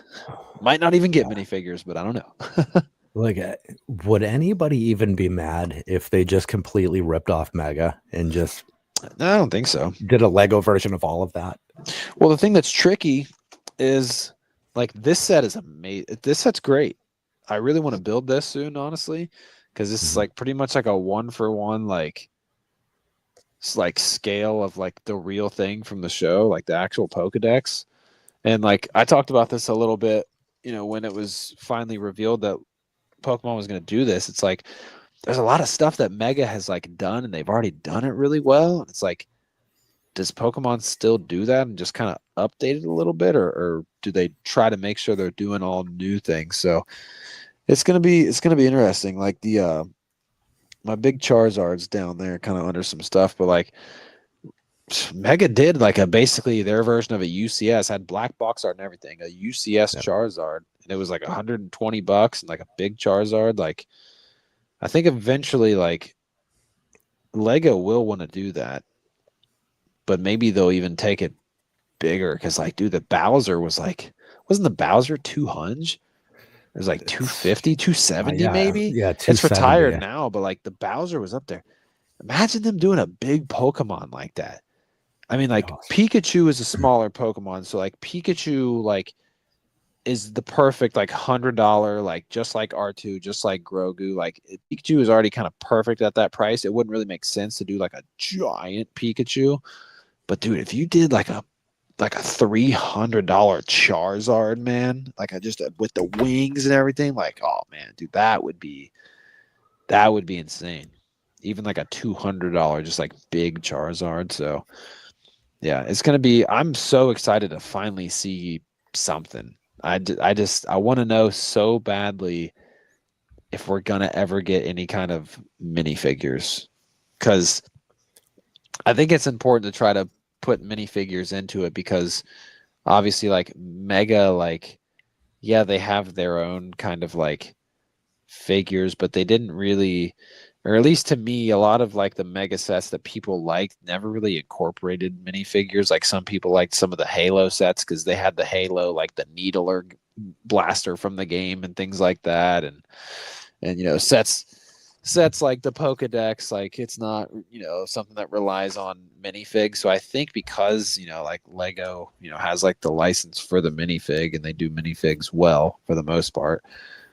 I'm really hoping they do minifigs in Pokemon because yeah, sure, Pokemon's all about Pokemon, but the trainers are also a big part of it too. So to represent the trainers, I think is something that I'm not so sure if Mega ever did. They did do a buildable Ash, like a buildable figure of an Ash, but I don't think like in any of their sets they ever had like minifig trainers. It was always like buildable versions of the Pokemon that were like small or whatever. Sometimes they were medium or sometimes they were a little bit bigger. So there's definitely still a lot that Mega didn't do, but we'll see.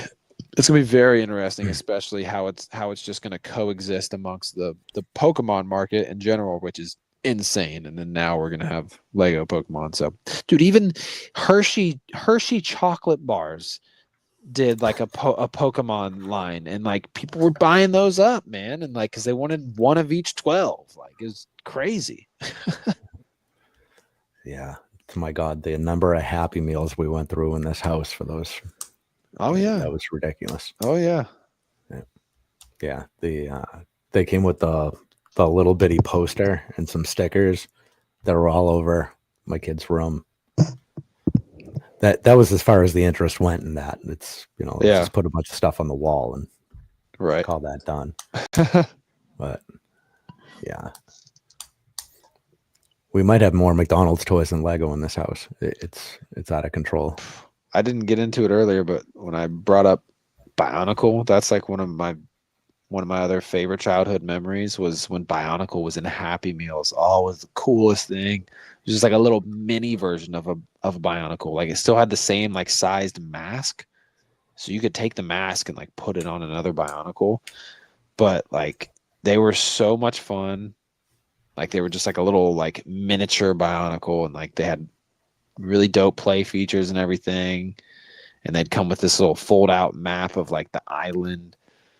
It was so fun. I have one of them sealed that I found in an antique shop for $1. It was awesome because usually I think they're like $20 a piece if you want to try to find them sealed on eBay or something like that. But I'd love that's another thing I want to chase down for sure is like all the. I almost want the Bionicle, the McDonald's Bionicles more than any of the other ones.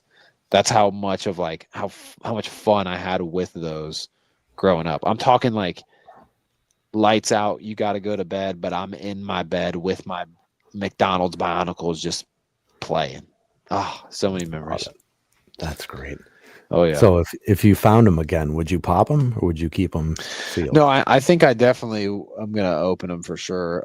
That's not to say I wouldn't maybe buy a couple extra to keep sealed, but like the one I haven't opened, but it's also because it's kind of the same reason why I haven't opened any of my Harry Potter ones. Like I'm gonna open these, but I've always said I want to wait till I complete the wave, have them all sealed, and I want to like put them up on a shelf and just look at them for like a week, and then start building them. Yeah. That's like what I would if I got all the McDonald's Bionicles sealed. I'd probably get them all together while they're sealed, and just kind of look at them and appreciate them for like a week, and then be like, all right, let's crack them. So, God, yeah, bring Lego back to McDonald's toys, man. Yeah. I'd love to see that. Just little poly bags. Yeah. Well, I heard something about Lego putting out another movie. Is it a real movie or are they doing another like Pharrell thing? Yeah, I wish they would do a Lego Movie 3. Yeah. I mean, I know a lot of people probably didn't like Lego Movie 2 as much as Lego Movie 1. I mean, it's always hard to beat the original, but you know, my stepdaughter had fun with all of them. So, yeah. I'm thinking that's probably the most realistic shot at having a Happy Meal toy, right? yeah. It's going to be something movie based. Right. Most of what they do is based on another IP. So why wouldn't McDonald's just go after that IP? They did at one point also back in the day. This might have been before they did Bionicle, but back in the day they just had like Lego poly bags and Happy Meals, and they were just McDonald's themed. Like I think there was like a printed Grimace piece. Oh yeah. Or something like that. It's hard to remember the exact details, but yeah, I would love to see Lego incorporated in any kind of way with McDonald's. Yeah. But heck, man, McDonald's they don't even look cool anymore, man. They're all gray and brown buildings, man. Lego's all colorful. Maybe that's why Lego doesn't want to collab with them anymore, because they're like, all your restaurants look like dentist's office. Yeah. Make them look colorful and fun again. All of those places are like that now. McDonald's, Burger King, everywhere. Yeah. Everything is just Taco Bell used to be like turquoise and orange and purple and everything, and then now they're going a little more just like a muted colors. I'm like, what is going on, bro? Yeah. Yeah, you remember the old what was it, Pizza Hut? That red roof? Yeah, the red roof. Yeah. They buffets. If you take away the red roof from a Pizza Hut, man, it don't taste the same anymore. It's completely different. It's like you have a crispy can of Coke, or you have a 2-liter that's been open in your fridge for a couple days already.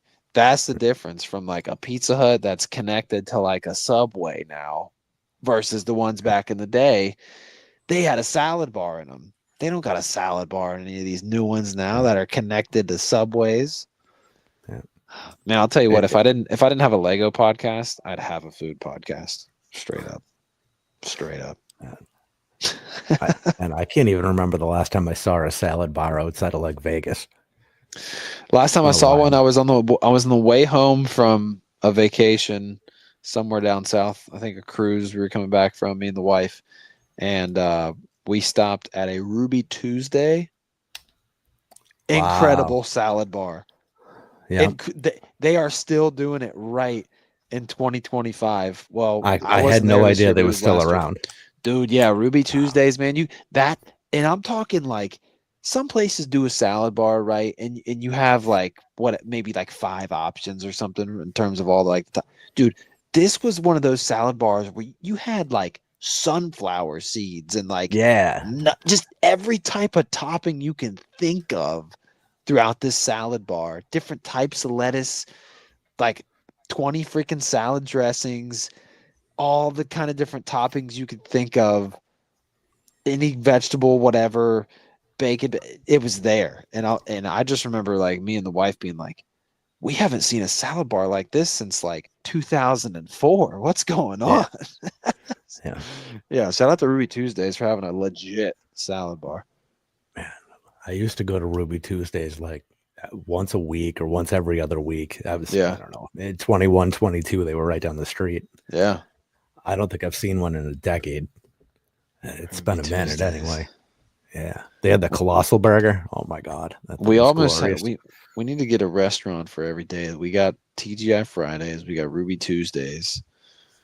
There's got to be a place called like Mandy Mondays or something. Monday Mike's or something. He's out there.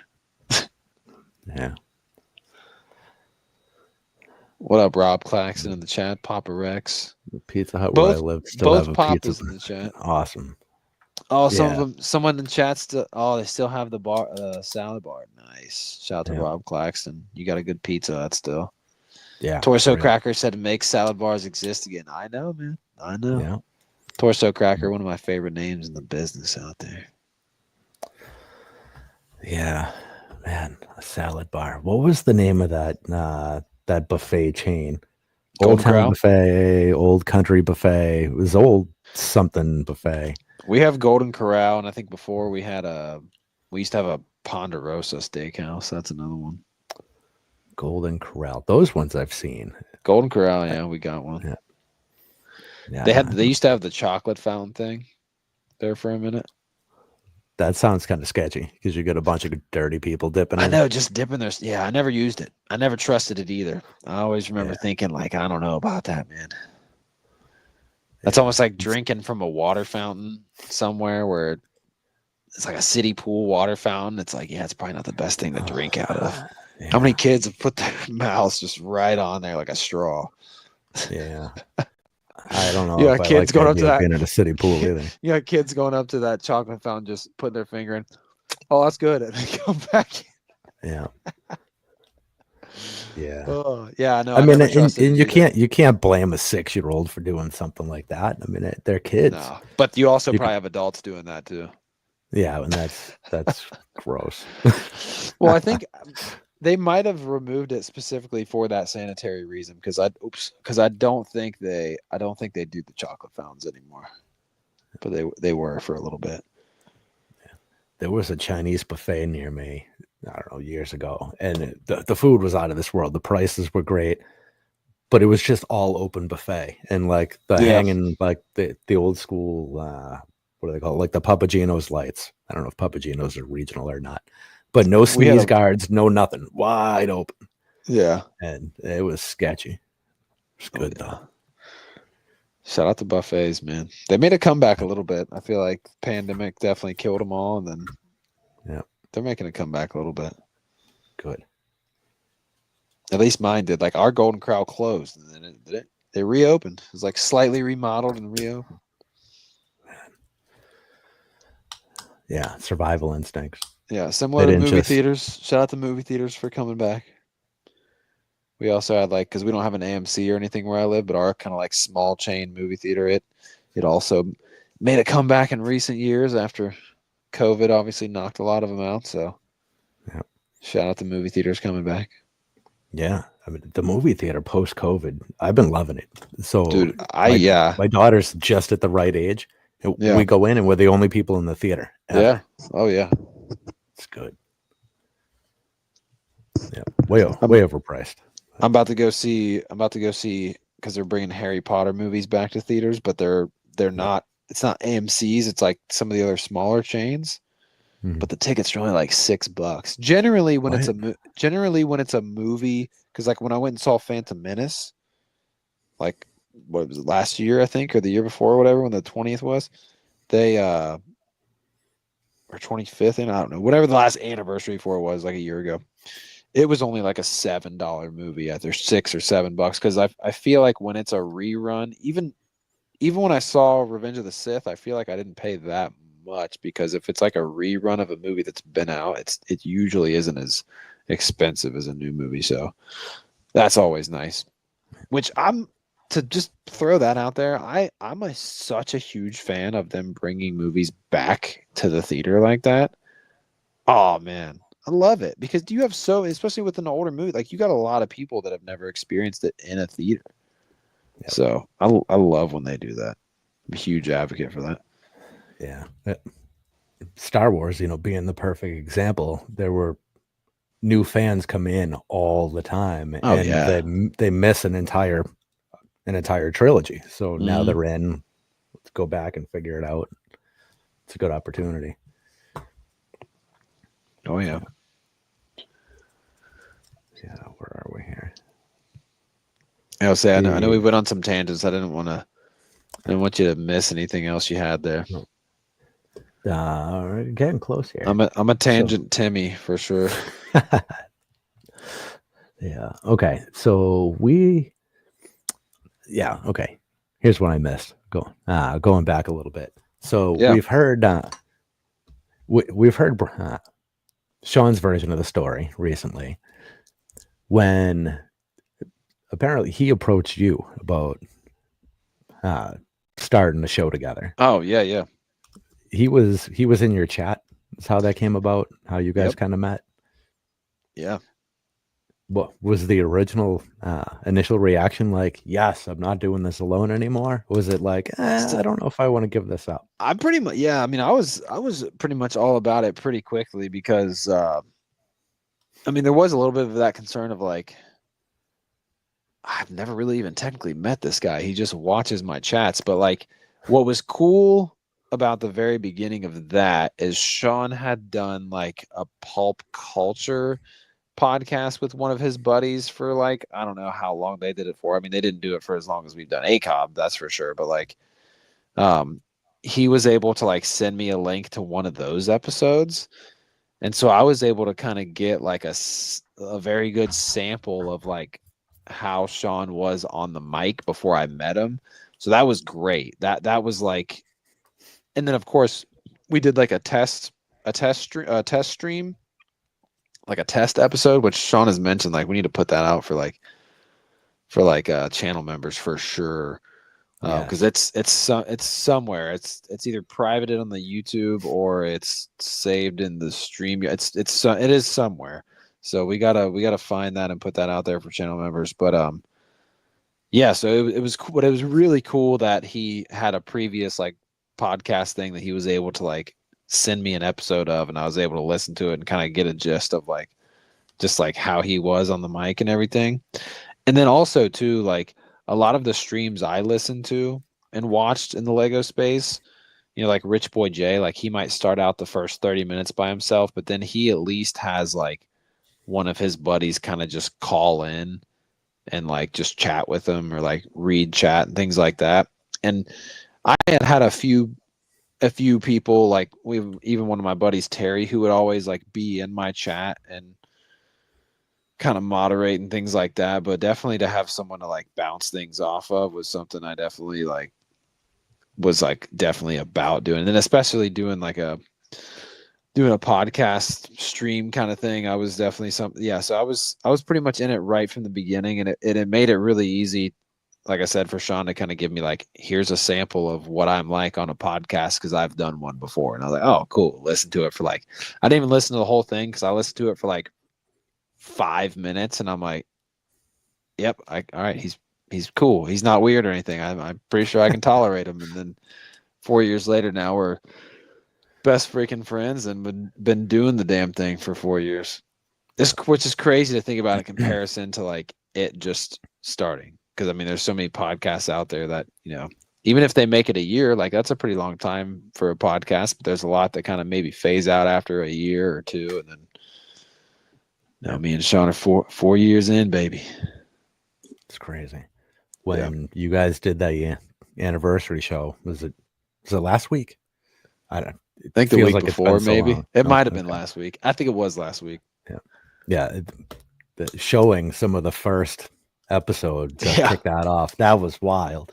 Dude, yeah, because I literally my quality was horrible because I was like just straight up using the webcam off of a super old laptop, and I had this same pair of headphones on, but I didn't even have like this mic selected, because like I'm like hearing the audio, I'm like, man, my audio is bad, but I have the same headphones on, but I definitely like through StreamYard was still just going off whatever internal mic was in the laptop and everything like that. But yeah, no, it's cool to see the progress go. I very quickly realized, like, as like iPhones started getting a lot better, I was just like, yeah, until I get a laptop, I'm just better off using my iPhone for now. Because it was like the very second episode, I was having like laptop troubles, and Sean was just like, and we had our very first guest on, and I was like 10 minutes late getting into it.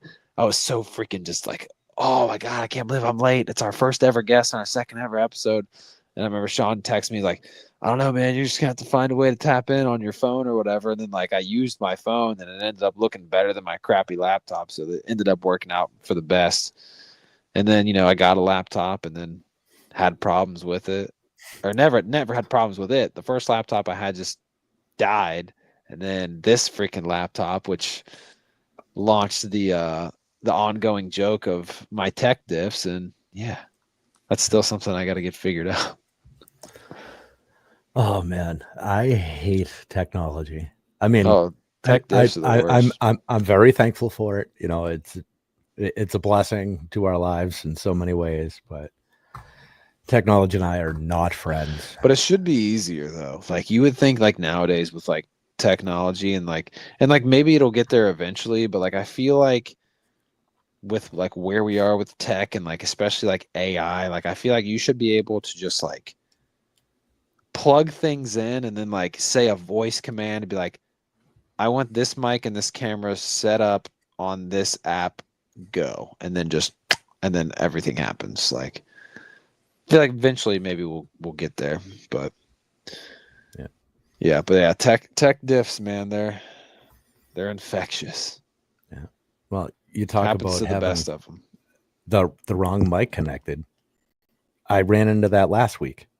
This mic wasn't on. I don't know why. I use StreamYard exactly the same way every single time. I never use any other mic. Yeah. Kick off the show, somebody in chat had to tell me that this mic was not picking up the audio. Yeah. It's like, no idea why. Thankfully, somebody mentioned it. But usually if it's not working, right, it's dark. The light's not on. Yeah. Whatever. I like that mic though. I think Tyler and Hive and I think Ryan probably still has. Ryan is on a similar setup to Sean now. But yeah, I've always been a fan of that mic though. The one I had there for a minute before I started having audio tech diffs with this laptop was just the Blue Yeti. It was fine. It's like a $60 mic, but it's definitely, when I finally get a good laptop, I'm gonna probably also step up my mic just to try to get a little bit closer to Sean's quality. Because that's one thing too I feel like is important, especially when there's like two current hosts of a thing, is to try to have similar audio. Yeah. But we'll get there. We'll get there eventually. Yeah, I mean it's a full, it's professional rig. It's expensive. Yeah, I'll try to upgrade my setup before we get to the 5th year anniversary. That'll be the goal. Yeah. I mean, Sean's point was 2 weeks ago was he spent the money and he did it, and it's not like he's not going to use it every week forever. I mean, the proof is there. It's been 4 years. I'm just a cheap prick, and I like to see how long something's going to last and then upgrade. Yeah. I mean, I'm the same way. But as long as I feel like I've heard a lot of just YouTube creators in general say this, like, if you at least have a good mic, like if you can only upgrade one thing, whether you're doing videos or you're doing a podcast or whatever, and I say this as I'm not using my mic, but it's just because my freaking laptop just like refuses to cooperate. The audio is kind of the most important thing. It's really more important than like your camera, really, because I mean, there's a lot of people that are just listening, or also it's kind of easier as a viewer to, your eyes can kind of get over like maybe not the best video quality, but like it's kind of more important for your ears to be able to hear a better audio. Yeah. Yeah. And, Audio's it's like when I did have my laptop or my laptop working with my Yeti mic, dude, and I could like hear myself in my headphones and like and it was going into like good audio. I'm like, oh my God, I feel like I'm finally officially doing a real podcast now. And I had that for like half a year, and then one day that laptop just would not turn on. And then I got this new one and everything was fine for like 2 weeks and then started having problems. oh man. And then here, the rest is an ACOB lore, a piece of the ACOB lore now in a super chat song. Yeah. Well, I mean, it's good when you can get to the point where you can have a few laughs about it. Oh yeah. Yeah. Yeah. Not everybody can handle that. So that's pretty good, man. Oh yeah. You got to be able to laugh at yourself sometimes. Yep. Yeah, for sure. So what's next in the works for you? You have any thoughts? Man, for me, really just like, I mean, obviously ACOB is the every week thing. With the 2 jobs, man, it's like that's like all I do is like work both jobs and then like watch my kids and then like get into like I've been trying to do like an extra, GWP stream for a while, and like because typically I would do that on the weekends, but like by the time the weekend comes around, like I get so freaking just tired. I'm like, I just don't know if I have it in me after working 3 jobs. But hours. this Saturday, yeah, because Friday and Saturday, like Friday when I wake up, like I go into UPS at 4:30, and then after that I go and open the bar at my other job. And then I also work in the evening after that. So I work, and then I do the same thing on Saturday. So I work like triples on Friday and Saturday. It's not good, but I have to do it because I have to like, even though I'm working 2 jobs, I'm making the same as what I made when I was doing one of the jobs. It's just my first original job. I cut not half the time, but like I cut a chunk of those shifts out to then fit in this job, and I'm still like making the same thing, but it's all about the grind. But yeah, no, I do want to try to. This Saturday is my stepdaughter's birthday, so I'm not working all day. Like, yeah, I'll have my very early in the morning UPS shift, but who knows? I might pop on randomly on ACOB Saturday night, depending on how tired I am or what's going on. But yeah, other than like doing, like I think, like I would love to finally at least upload some videos I've been sitting on forever. Like I think an old room tour of like my old room would be kind of cool, even for myself just to see. But then in contrast, when like showing like my new Lego room, and like I feel like if I upload my old Lego room, it'll motivate me to get my current one actually started.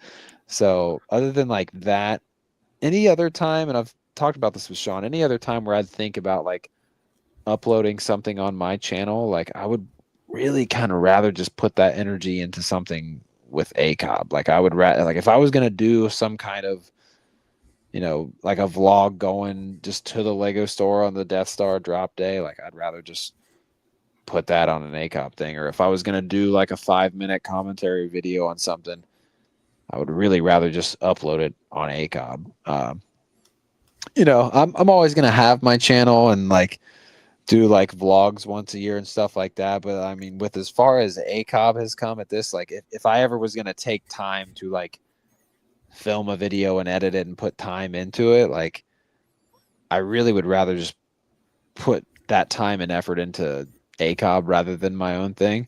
So yeah, in terms of future things other than working, if I'm doing anything outside of just the Thursday show, I'd like to maybe do the occasional, still do some kind of upload on my own thing. But I would like to, like when Sean did that like 3-minute commentary thing on that, I was like, I thought he did a super good job at that, because he's always talked about how like, I don't know how some people do like the solo streams, which shout out to, Hive and those that can carry a stream solo.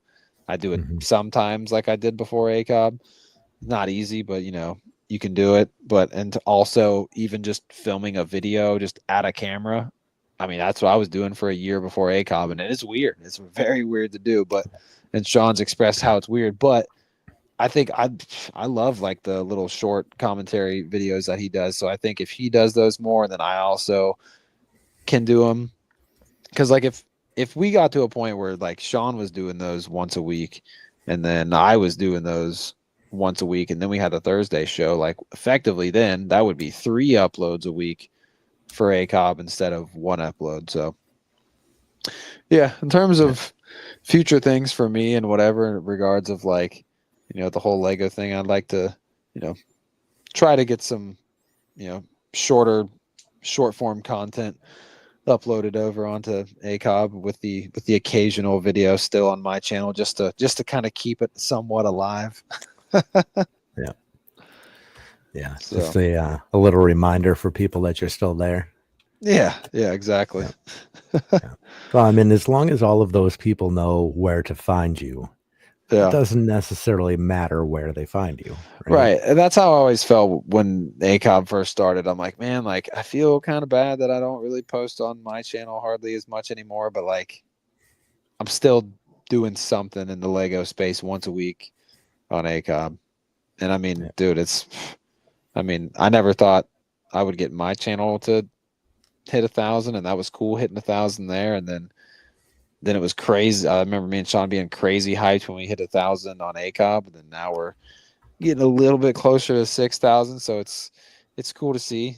But like when you're only doing a podcast once a week, like it's a slow burn. Like obviously we've been doing this for 4 years. It's taken us time to get this far, but I think over time when you're uploading more than once a week, that's really what can kind of help propel you farther. And I think like with, we see it with like, TOT, they don't upload, 2-hour long podcasts, but they do like the 20-minute thing, which obviously I like long form, like give me 2 hours to listen to, because that's what I would love to have while I'm either working or doing whatever. But there's a time and place for both things. And I also think too, and like me and Sean are just so busy, but I mean, really, there's so many moments from every single show we do that we could chop into like a 5-minute piece. And we've done it a little bit here and there, but if we did that more, I feel like that would help us more. But have you guys played around with Opus Clip at all? No, I have no idea what that is.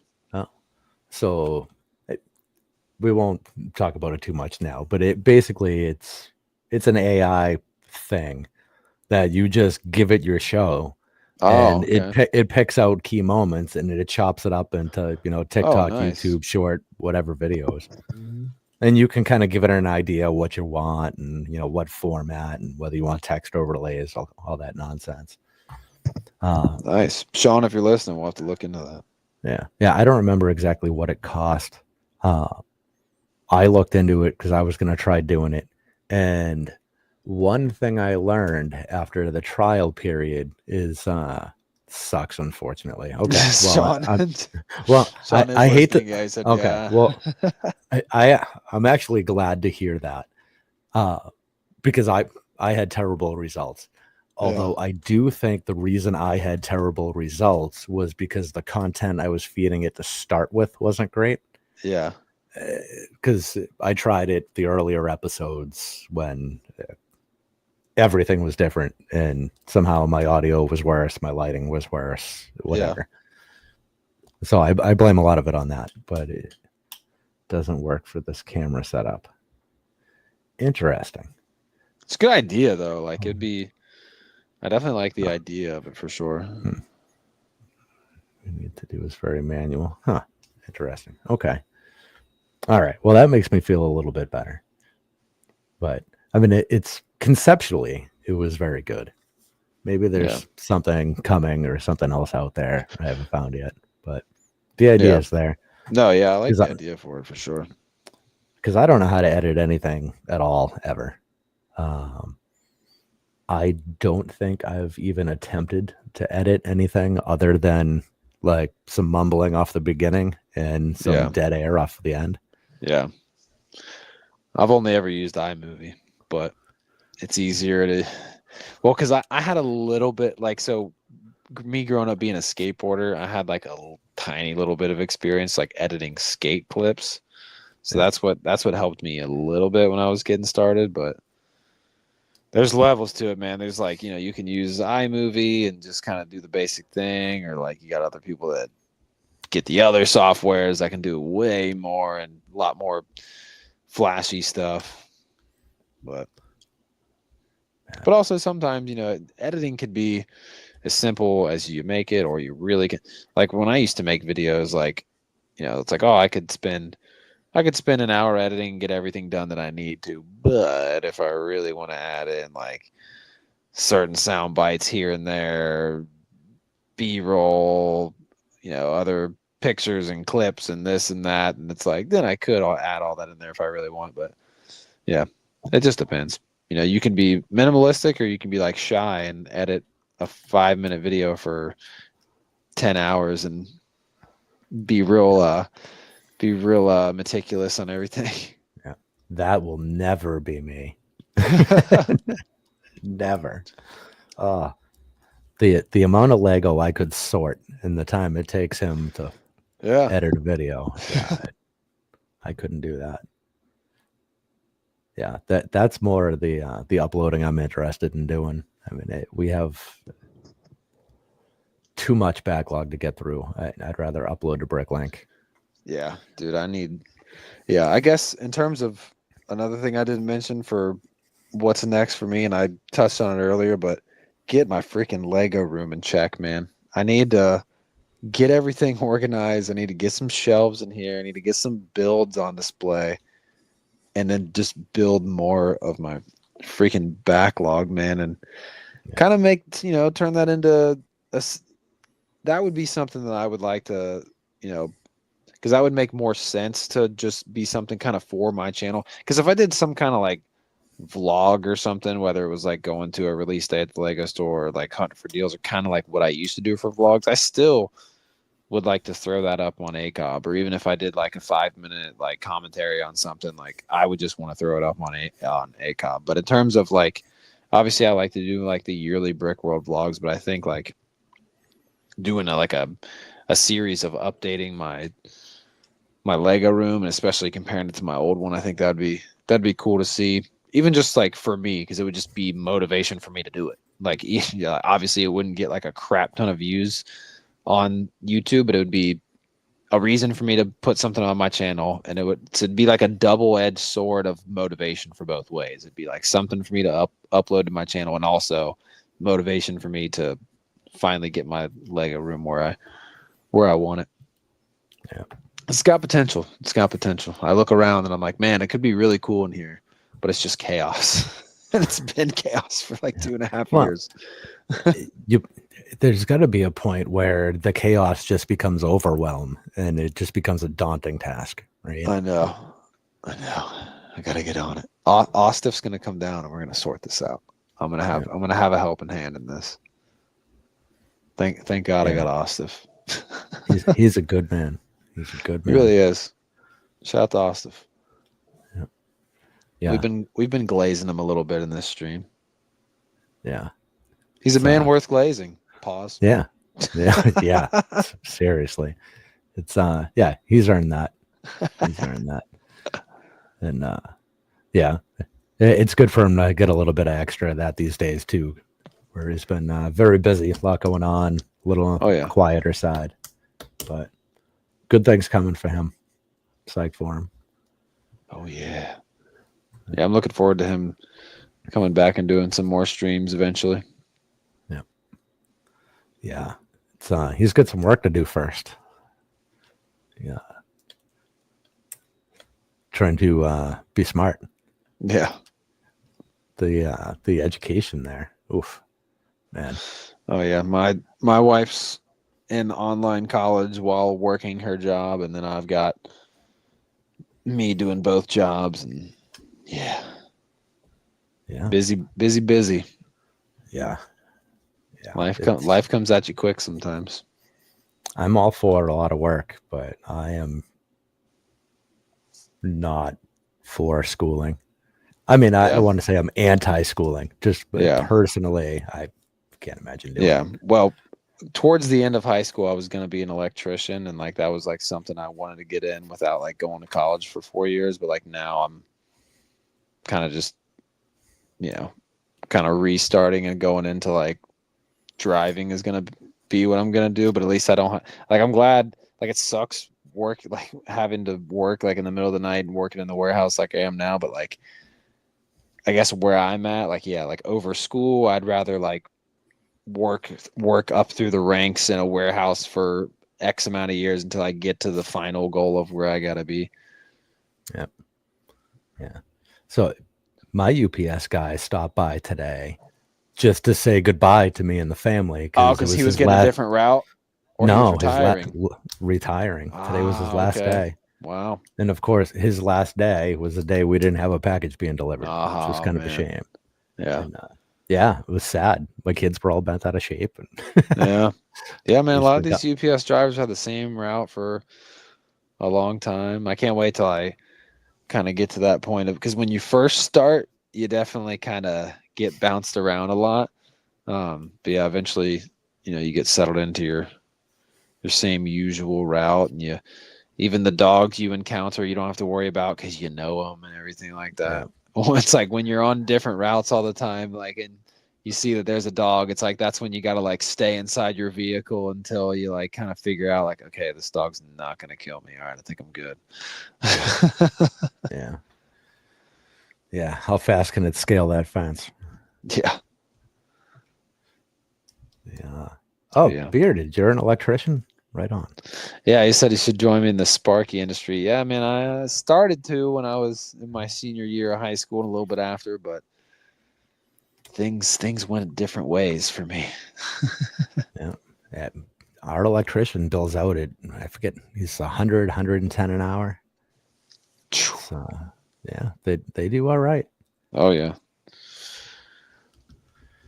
Yeah, it's I could never limit myself to one trade. That I Yeah. would just lose my mind.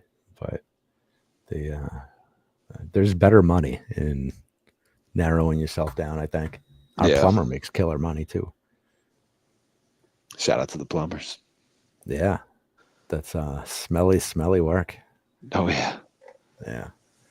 Which I don't know. I did septic for a lot of years too, and that was very smelly.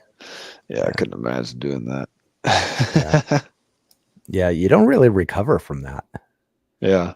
Yeah. We have like there's like a paper mill where I live, and like it a lot of times doesn't smell great. And it's like, man, I couldn't imagine working there. Yeah. The you know what fluff is? No. Fluff, like marshmallow fluff. Oh yeah. Yeah. So I used to live right down the street from the fluff factory. Oh no way. It just Yeah. smelled like that all the time.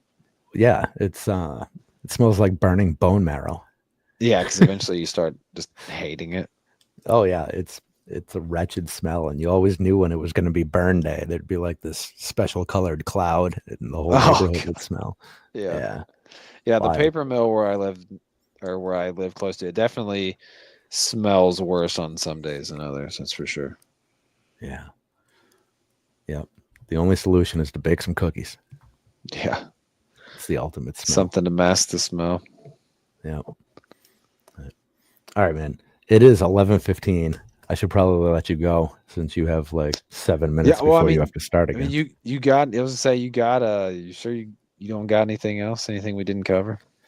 Let's see. I probably definitely do.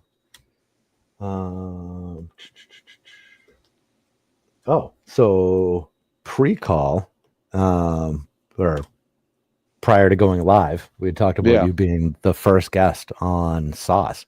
How was that? Yeah.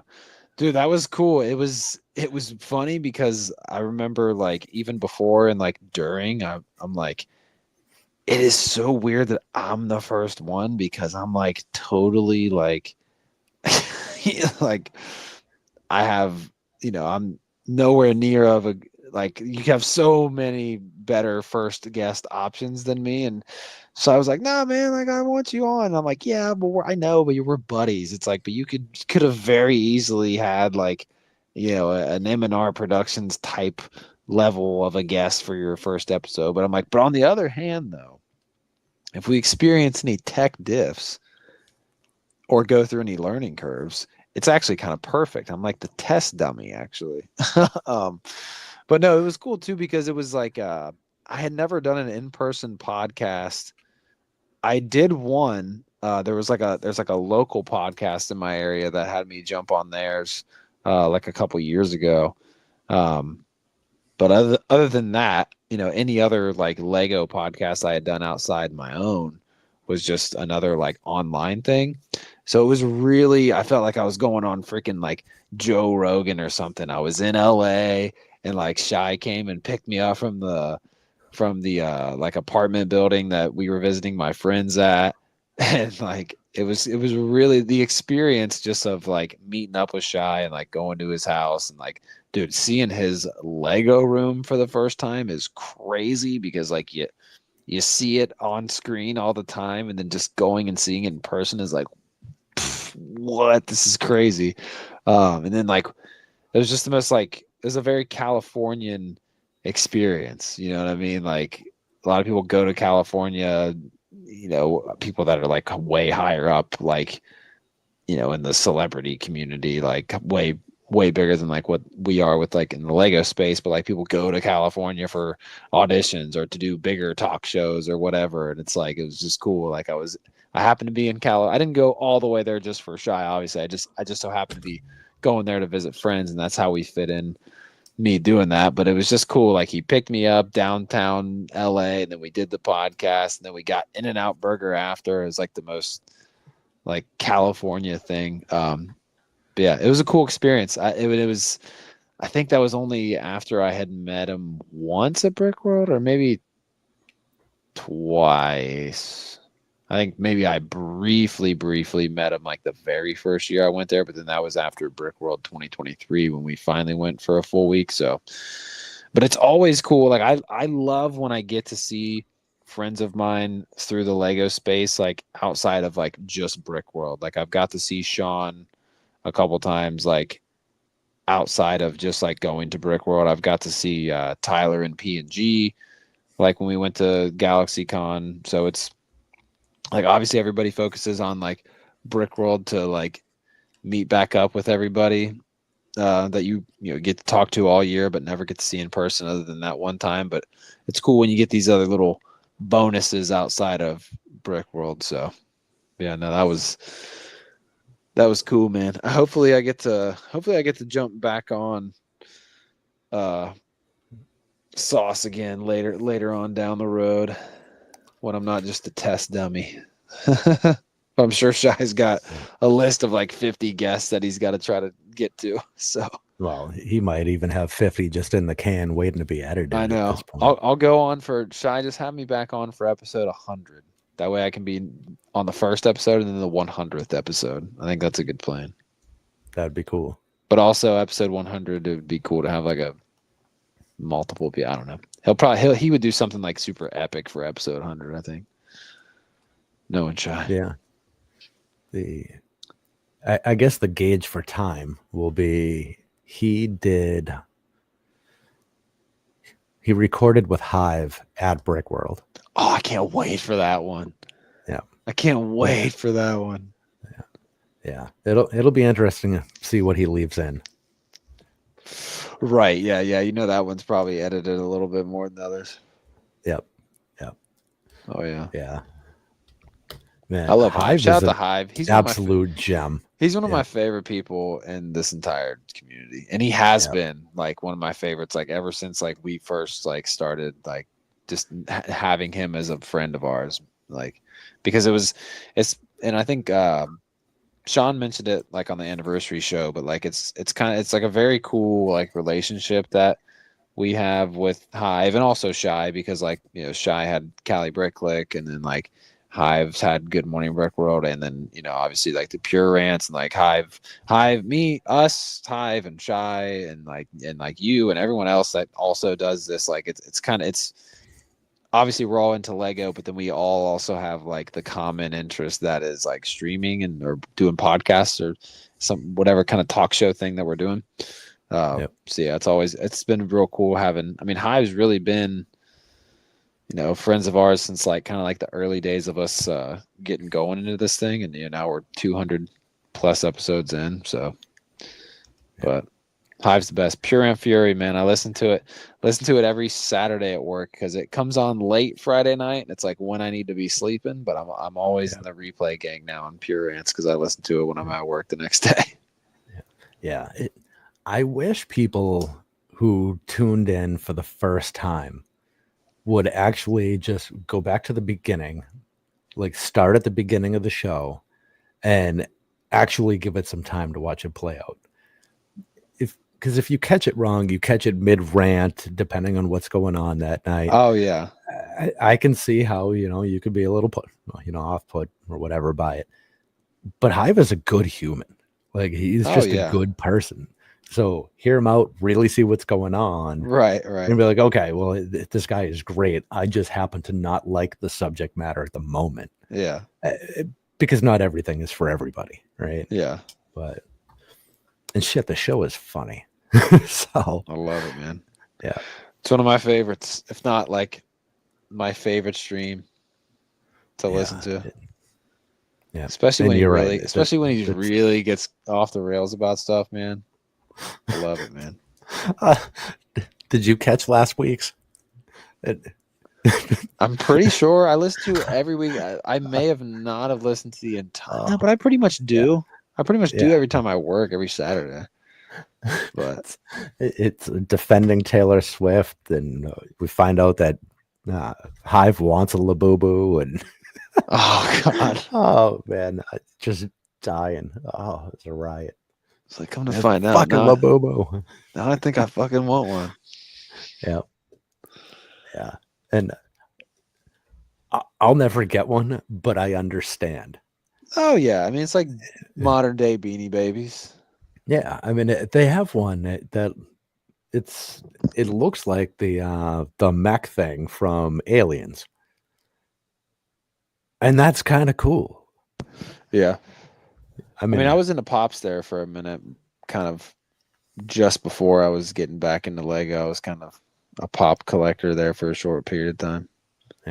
Yeah. I mean, and how can every once in a while collected those hate on Labubu that much? Oh yeah, I mean, every once in a while I see a Pop and I'm like, damn, that's pretty cool. Like I saw a Sid one from Toy Story the other day, and he was holding a Buzz and a Woody, and they were like mini Pops, and I was like, all right, that's a Pop holding two Pops. That's kind of cool. Even when I sold my entire Pop collection, I kept like 3 or 4 of them. Yeah, there's a couple that they've done well. The album cover ones I thought were kind of cool. Yeah, I got the Carter 3 Lil Wayne over there on my shelf. Awesome. I forgot I had that one. Yeah, that's a great one. I bought that in California. Yeah. It's some of those are pretty cool, but I mean, they're all basically the same mold with just different paint on them, right? Right. Yeah, I know. I just that's why I was only into it for a very short period of time, because I'm like, there's not much to this, really.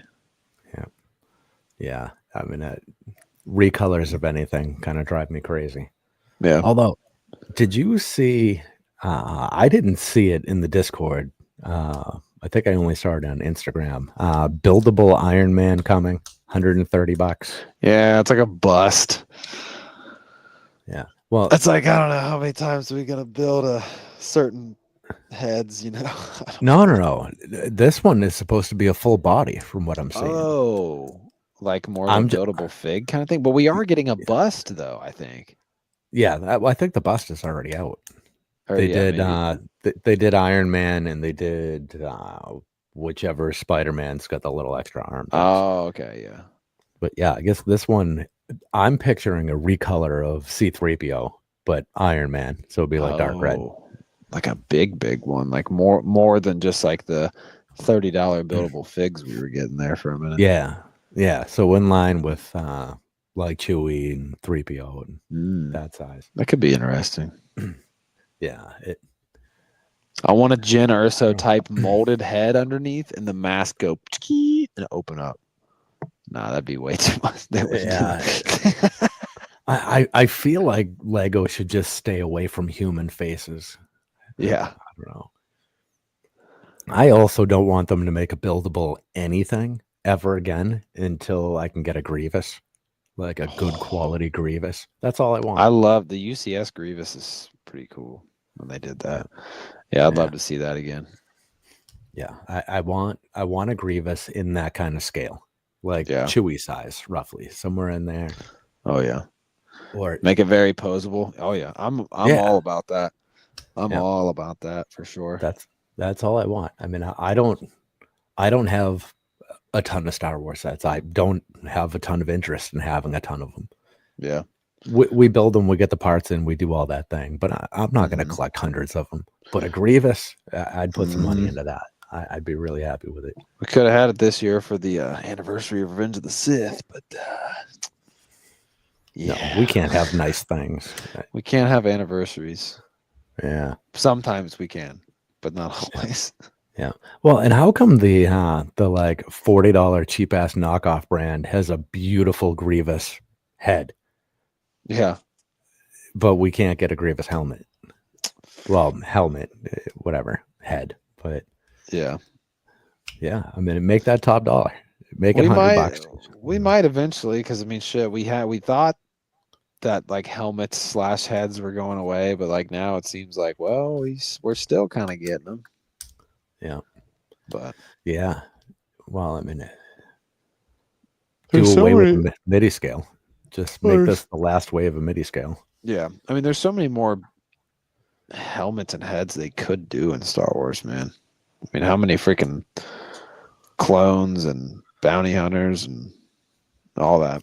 So yeah. Do you get to the point where you've already run through all of the more recognizable stuff and you start getting into the weirdo helmets where like only like the real, I don't know, whatever you want to call them, I don't know, like the real hardcore fans have any kind of awareness of who they are?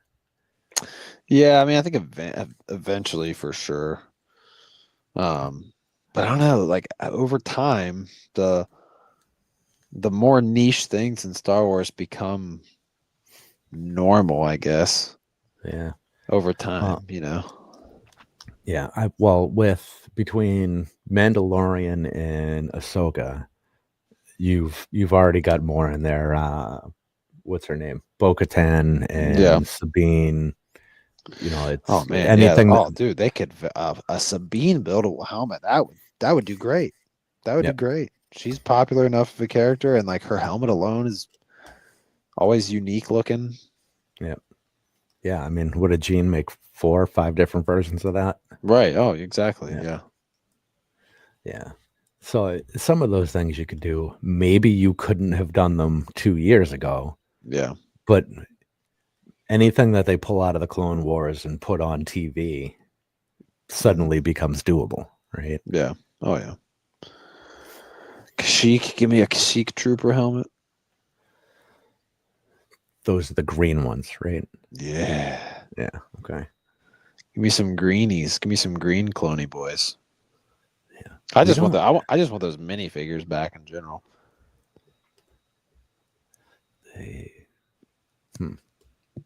Just another Kashyyyk. Well, they could have done it this year for the anniversary of Revenge of the Sith. It would have been cool to get like a Kashyyyk Trooper battle pack. But I guess, you know, everything doesn't have to fall on an anniversary. Yeah. I would like to get, I mean, really, you can make kind of a nice $100 and some play set of Kashyyyk and like have some of the little ATST kind of walker. They're not called ATSTs in the clone troop. Whatever. Some of those little walker vehicles and put in some good Wookiees in there. The Kashyyyk droids and the Wookiees and the Kashyyyk clones. I'd love to see something like that, but I would happily just take a battle pack. I think the last set that they made with one I have, it's like the ATAP walker, and it comes with the Gree and like a couple of the Kashyyyk scouts, and then like some of the Wookiees and a few of the Kashyyyk droids too.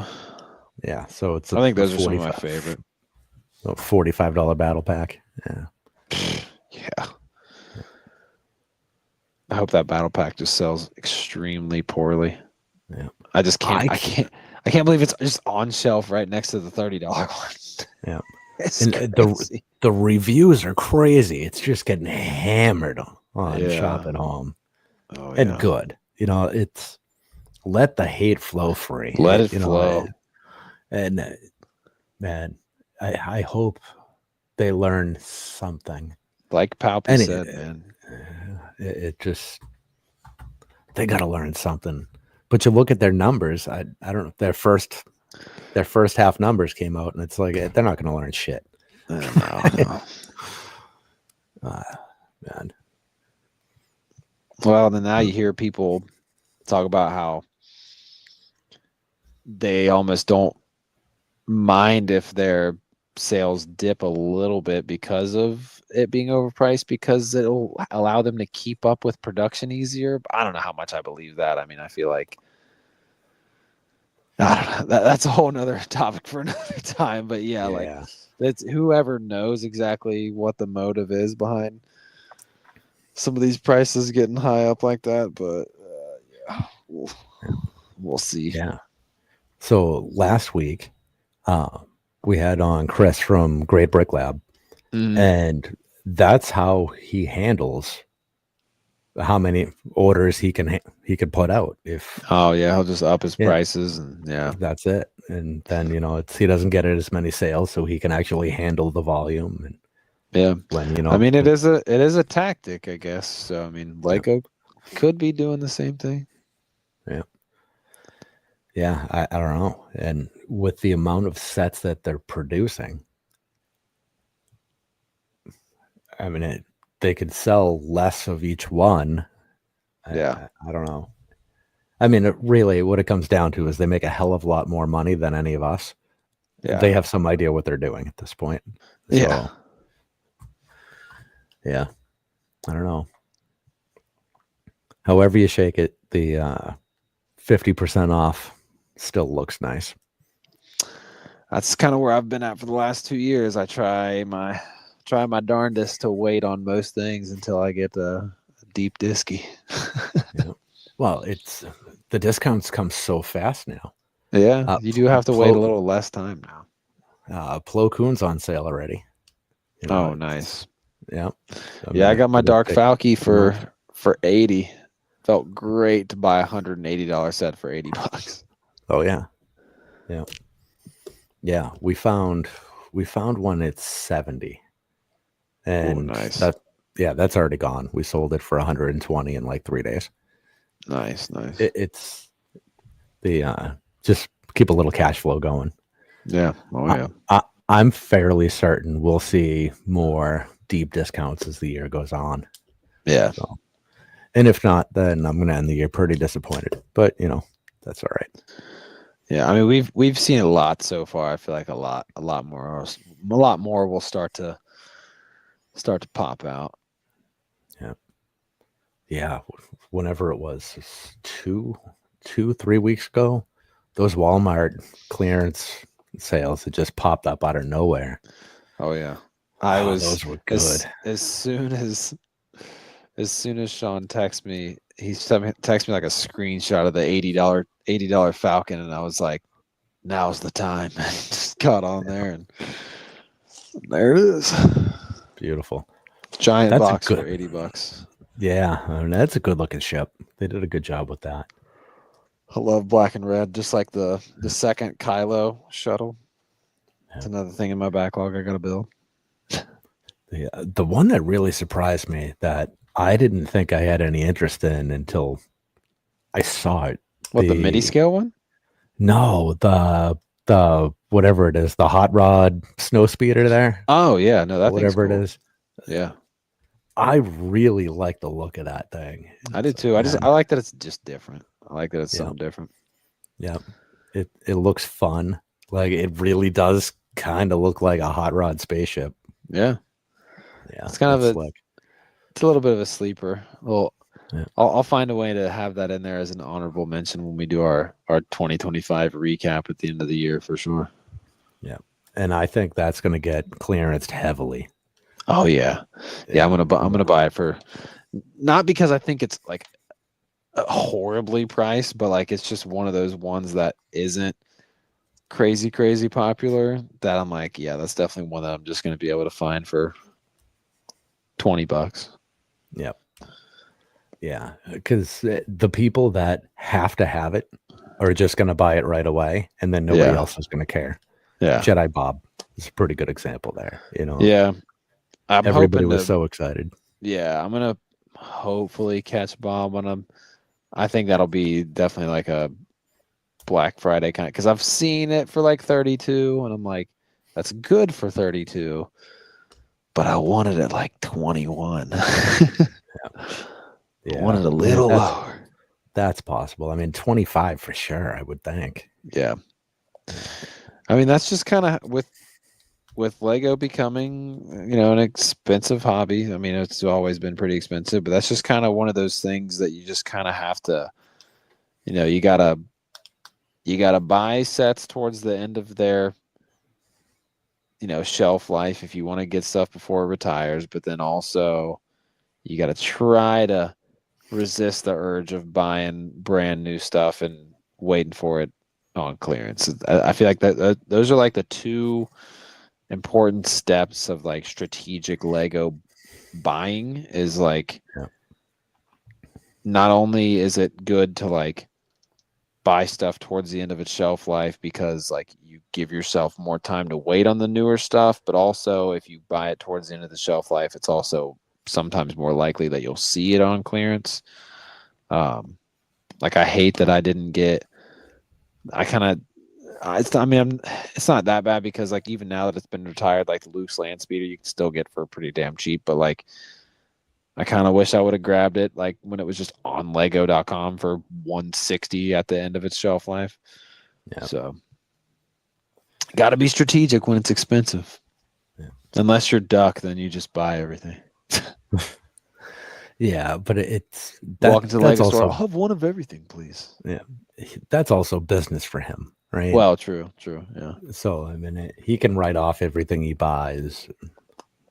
I mean, that doesn't mean you don't have to pay for it, of course. Right. But it's still a business expense, and he does make money with all of that. Oh yeah. I have no idea how much. I don't want to know. It's none of my business anyway. But the Duck's a wild man. Yeah. But he's got a really good thing going, right? He is like, he just grabbed the Lego world by the horns and just was like, I'm going to just do everything. I'm going to have a thriving channel, win Lego Masters. I mean, yeah, he's the man. Yeah. I remember seeing him having like just coming up and having like 20,000 subs, and then like channel started doing well, and then he's a guest on our show a couple times, and then we get to being good friends with him, and then find out that he's going to be on Lego Masters, and not only was he on Lego Masters, he won Lego Masters, and now he has like one of the biggest collections in the world, and like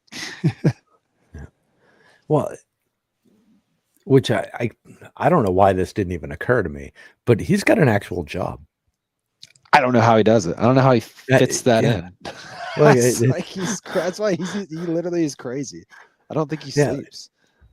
Most people would be like, wow, I can't believe you can do Lego stuff full time and afford it. With him, it's the opposite. It's like, he's like, also, I actually still have a very important job. Yeah. And my God. It's like, he's a madman. Yeah, I don't get it. Good for him. Shout out to Chris. He's wild. Yeah, it's I don't know.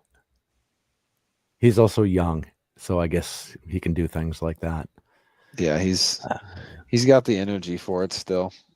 Yeah, and as far as I'm aware, like it's not married, no kids or anything, right?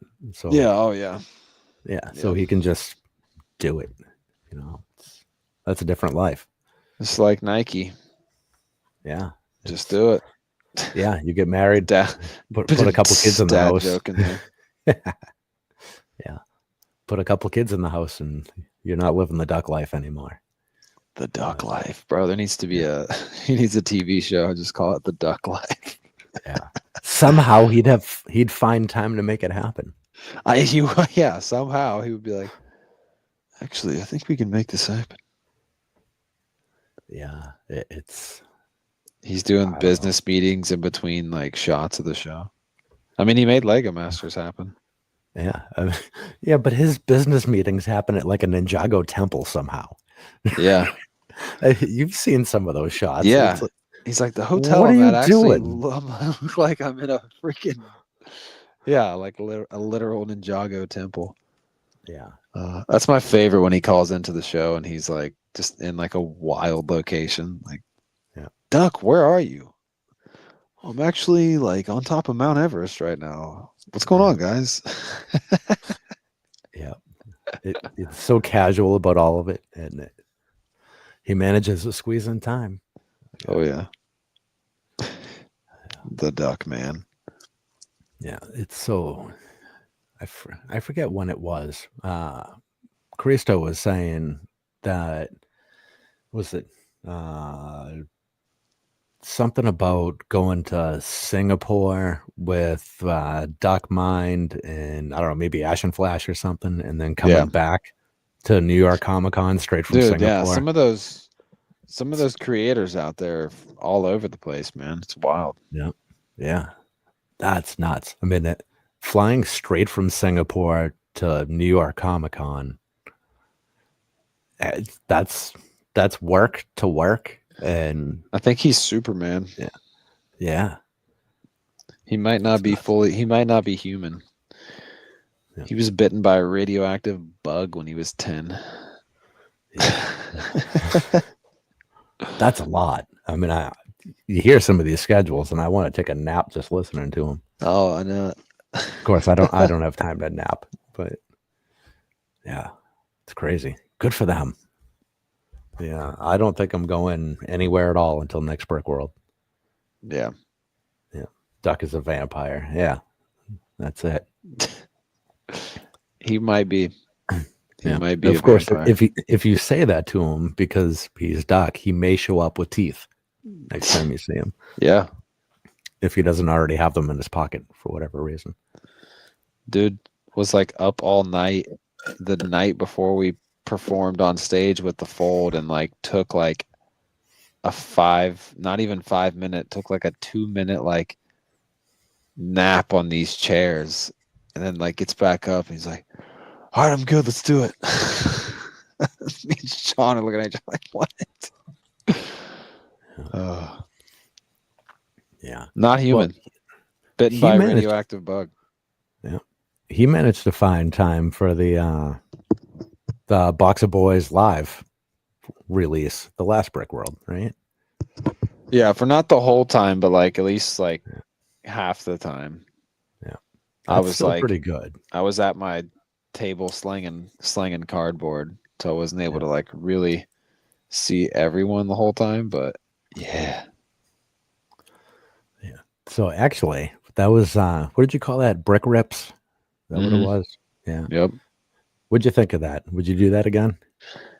Yeah, I just thought probably bring less stuff. Like it's weird because like I didn't want to like pay for like a vendor spot because I didn't know how much I would sell.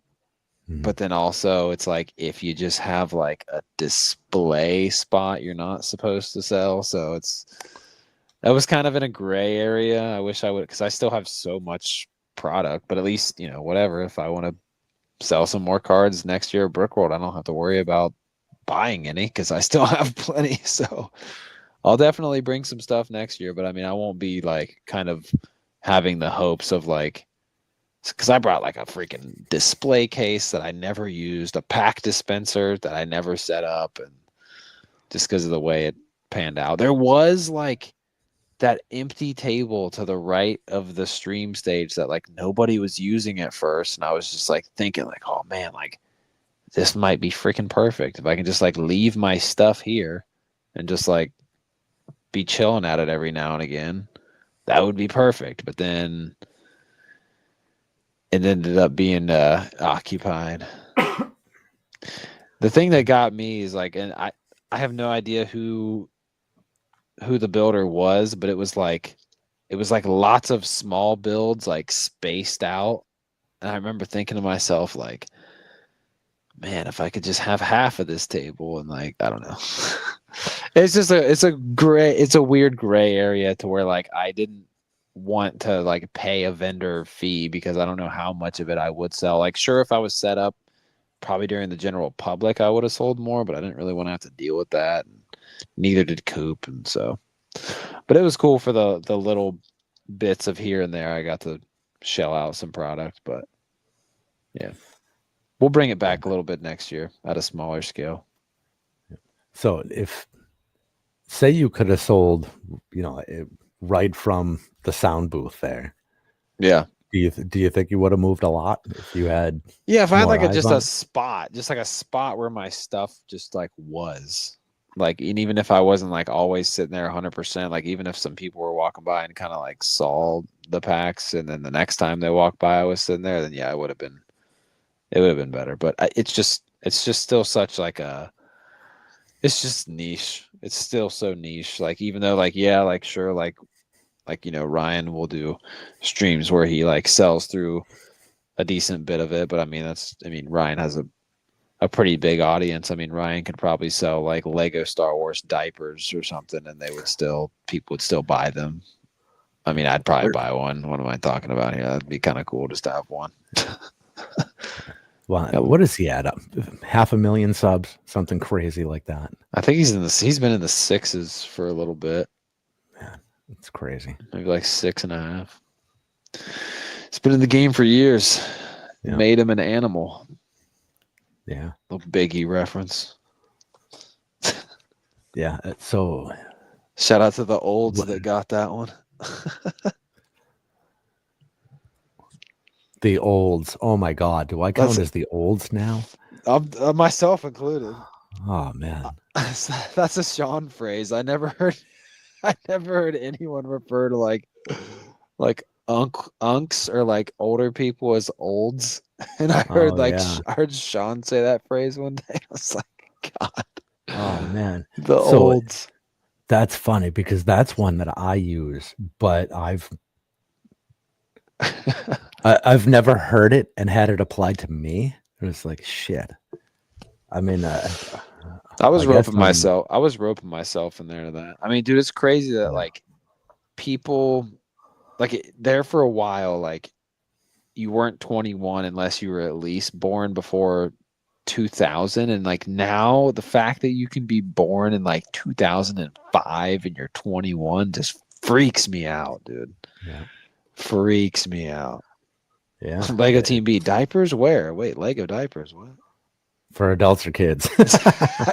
Both. Yeah, over 40 is olds. Yeah. Over 30 is unk. Over 40 is olds. Yeah. Damn, I'm unk already. I don't know. I think unk status is in 40s, and I think you gotta hit at least like halfway through 50 to be. You got to be at least kind of close to retirement or retired before you're like, okay, I'm old now. I think you still can be young or unk status up until then, but yeah, I'm officially closer to 50 than 40, which is weird to think about. So I think maybe you got a couple years on, Sean, not to expose anybody or anything.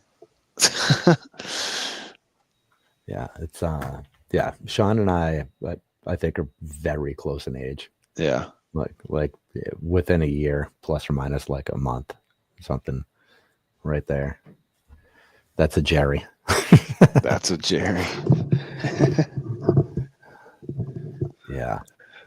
Yeah, the whole Jerry thing. So we had our oldest when my wife was 36. And that was considered a geriatric pregnancy.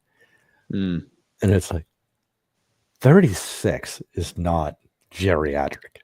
But I guess, whatever. It's in the scheme of pregnancy, I suppose. Yeah. It is. And then, our second one came at 41. And it's like, so what's the term after geriatric? Right. Yeah. It's some tough terms there. It's not very nice. See, now that we're approaching 3 hours, we've got Lego diapers and and pregnancies is where we're at. Yep. Okay. Yeah. Oh, there's that dirt road we had talked about, right? That's the hour 3 weirdness coming in. It happens to every stream. Yeah. If you make it that far. Yeah. Delirium. Papa Rex, according to Bearded, I'm now a Jerry. Oh, jeez.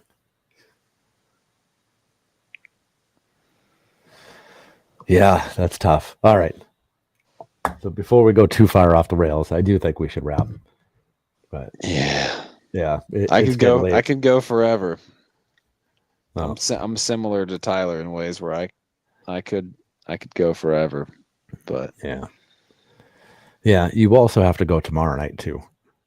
I know, that's right. I got back-to-back nights now. Oh yeah, and as much as I appreciate you being here, tomorrow night's more important. So we got a couple cool guests on tomorrow. Should be fun. And then the very next week we got Brick World badges launching. Yeah, got a couple good episodes planned down the pipeline. It's awesome. Should be a good time. Yeah, very cool. I may buy my hotel tickets like tomorrow or something, just to feel something before tickets get released. Well, it's cool because I don't think they don't actually like charge your card until you go there to check in. I'm pretty sure. Yeah. So I think that's definitely the smart move. Or no, you stay at a different hotel. Yeah, I stay next door anyway. But still good to get that out of the way though. Yeah, so cheap, $75 a night. Short money. I just love that you're like, I buy my hotel tomorrow just to feel something. Yeah. Oh, I love it, man. Yeah. Love Chicago. Love Brick World. Can't wait to already start hyping that up in 2 weeks, sure. In 1 week, in 8 days. Yep. Yeah. It's we're pulling the trigger. We're going a day earlier. We're gonna do Monday this year. Nice.